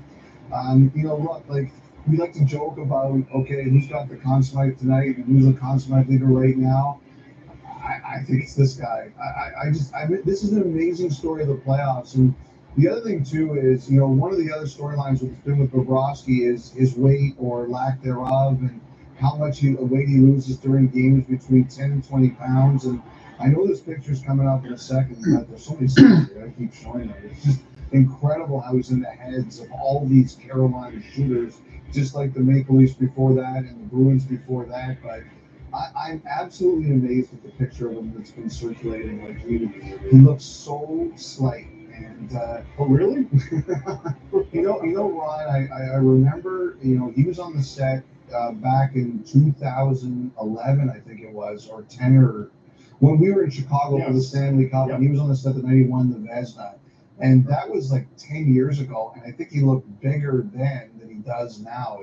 Seeing that picture is really jarring for me. He had that beautiful tuxedo on with a bow tie. I remember being there. Yeah, and he looks, I mean, now he looks just like a skeleton compared to that. Can you forgive his regular season for how well he's played in the playoffs? Like, are you okay with I don't care what you did in the regular season because you're absolutely standing on your head. Yeah, the New York Islanders did that one time with Butch Goring. They thought, I think it was his second season, full season with the Islanders, didn't like it, and Bill Torrey brought him into the office before the playoffs and said something like, Butch, all is forgiven if you play like you did last playoffs, and they won the cup again. And Curtis had great regular seasons, but I remember when the Leafs signed Joseph to $6 million per annum, we all thought, wow, that's crazy. He's never won a cup, but he paid for himself in the first 2 seasons. Sure. And these playoffs, they've only got 5 home dates. That's what's so amazing about Florida. They're 14 games in. They've only played 5 in their own building. Now they'll get the next 2, obviously, but his $10 million per is. He's taking care of it with his performance. Absolutely. And now Ati Ranta's got to sit and watch that. Okay, and that's a hard thing for a goaltender. And what do you have, like 5 shots or something in the first 3 that lost. Yeah, and so you're thinking, oh my gosh, watching the other guy, it lights out at the other end. That is not easy. So I give Ranta full credit because this was a hard game for him to get into. In fact, the first shot that he faced in the game hit the crossbar. The second shot went in, although it was disallowed because there was a offside, and so it wasn't an easy start. But he's settled in nicely. I don't give either team really an advantage in that because both goaltenders have played so well. And I know Craig Simpson has brought up a couple of the rebounds though by Ranta. Maybe that might be an issue in overtime. You never know, but nonetheless, that turned out to be a wise decision. And once again, I was wrong because I said I wouldn't have played him. Yeah, good for Rutland for sure. So I feel like you've been the hardest worker over the last 2 days. You get to have the first dibs on picks tonight. Fooled another one. I'm going to take Barkov because I think he's been dynamite tonight. I'm going to take Martin up for. That's good. That's a good one. Yeah. Is that me next? Yes, it is. I go 1, 2, 3, 4. I'll go Slavin. I just feel Slavin, and I think I'll go with Ekblad because he gave us a good interview per game. You know, it's interesting. Sorry, Jen, before you do yours, we've had this is our 21st playoffs. Only 2 D have scored. Morgan Riley and. Oh wait, can I change my pick? No, that's they're due. Obviously, that's in my thinking too. But I had Martin, but that's been screwed up. Go ahead. I'm going with Jarvis. I think he's been capitalizing on some opportunities, and then Duclair. I think they're dangerous. Okay, I'm going to go Cousins then, because I had Duclair, and I'm going to go. You said only 2 defensemen have scored so far in the playoffs. Yeah. Well, then I'm going to go Gostisbehere. I'm going to see. Yeah, that's good. He's had a good game. I will go Josh Mahura from St. Albert. I will take him for the Florida Panthers, and I'm going to go with Brett Pesci. I suppose we'll go with that same idea. Let's go. Good. So there you have it. Look for the D to jump in and light the lights here in Game 2.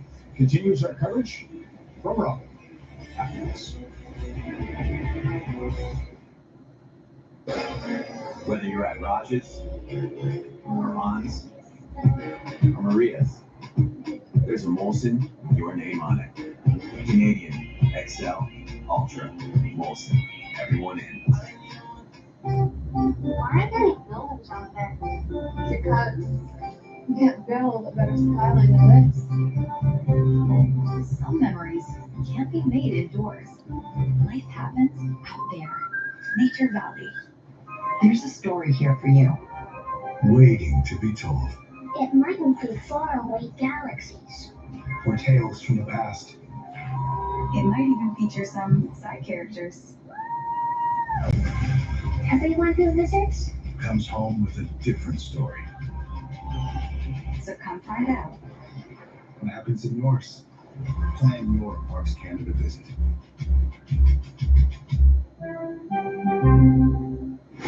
The Jeep No Limits event is here, which means more trails to blaze, more challenges to meet, more sights to discover.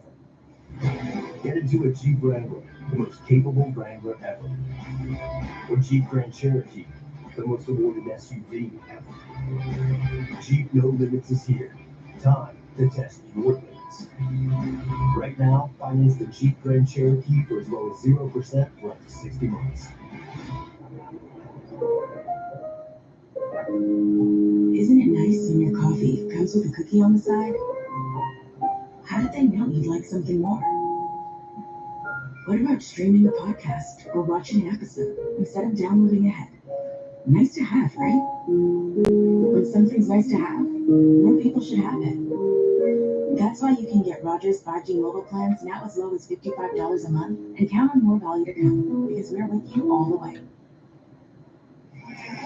This Overtime is brought to you by the new Subway series. With 15 new chef-crafted subs, say yes way to a whole new way to Subway.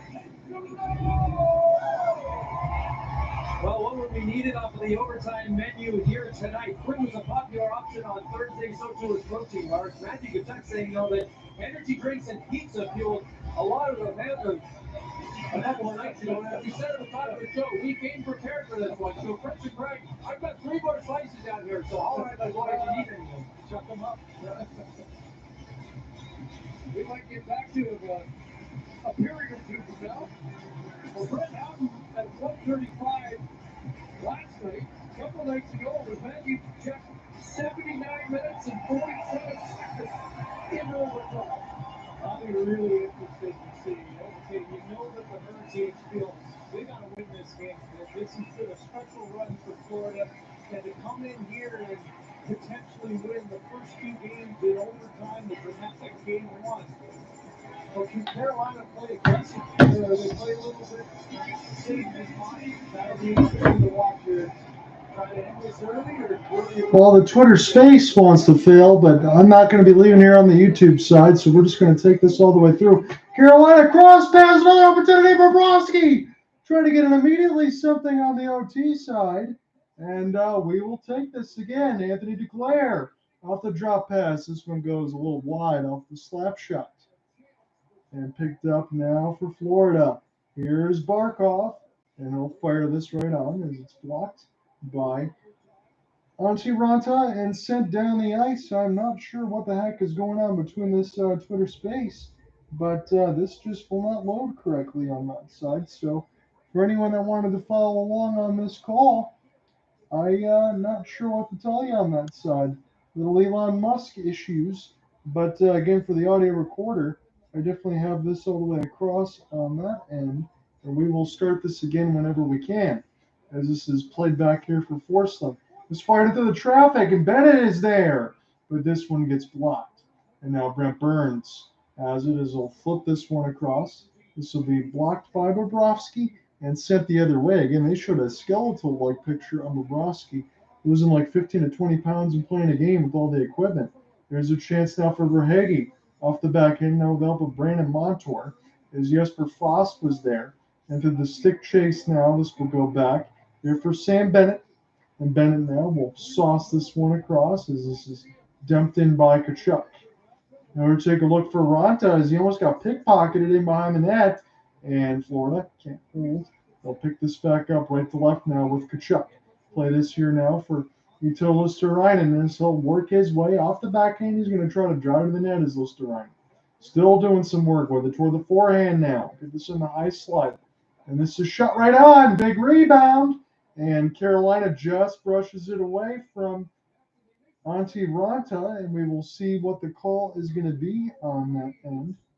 And a power play is going to be called as Jesperi Kotkaniemi will get a chance. So I'm not really sure why the space had faded away on Twitter's side, but we're just going to power through it because, again, the official recording on my side, we always have that there just in case we have some issues.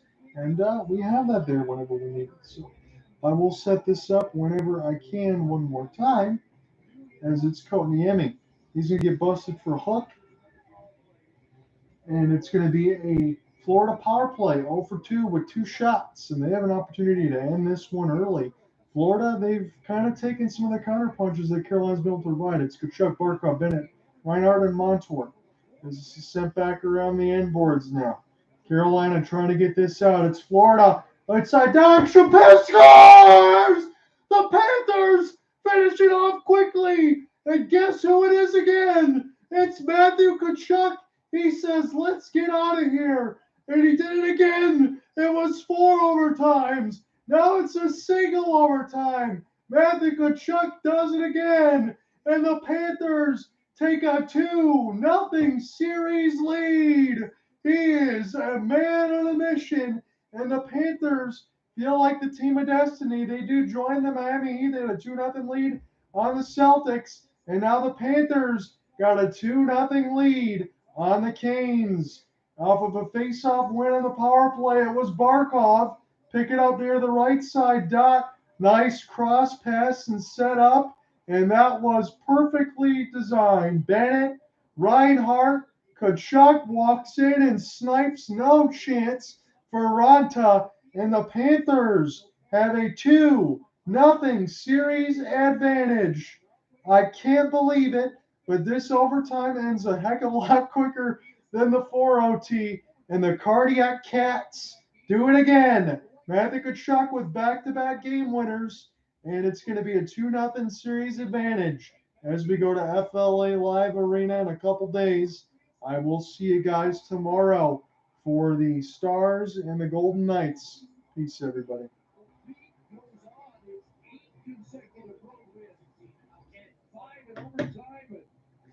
There's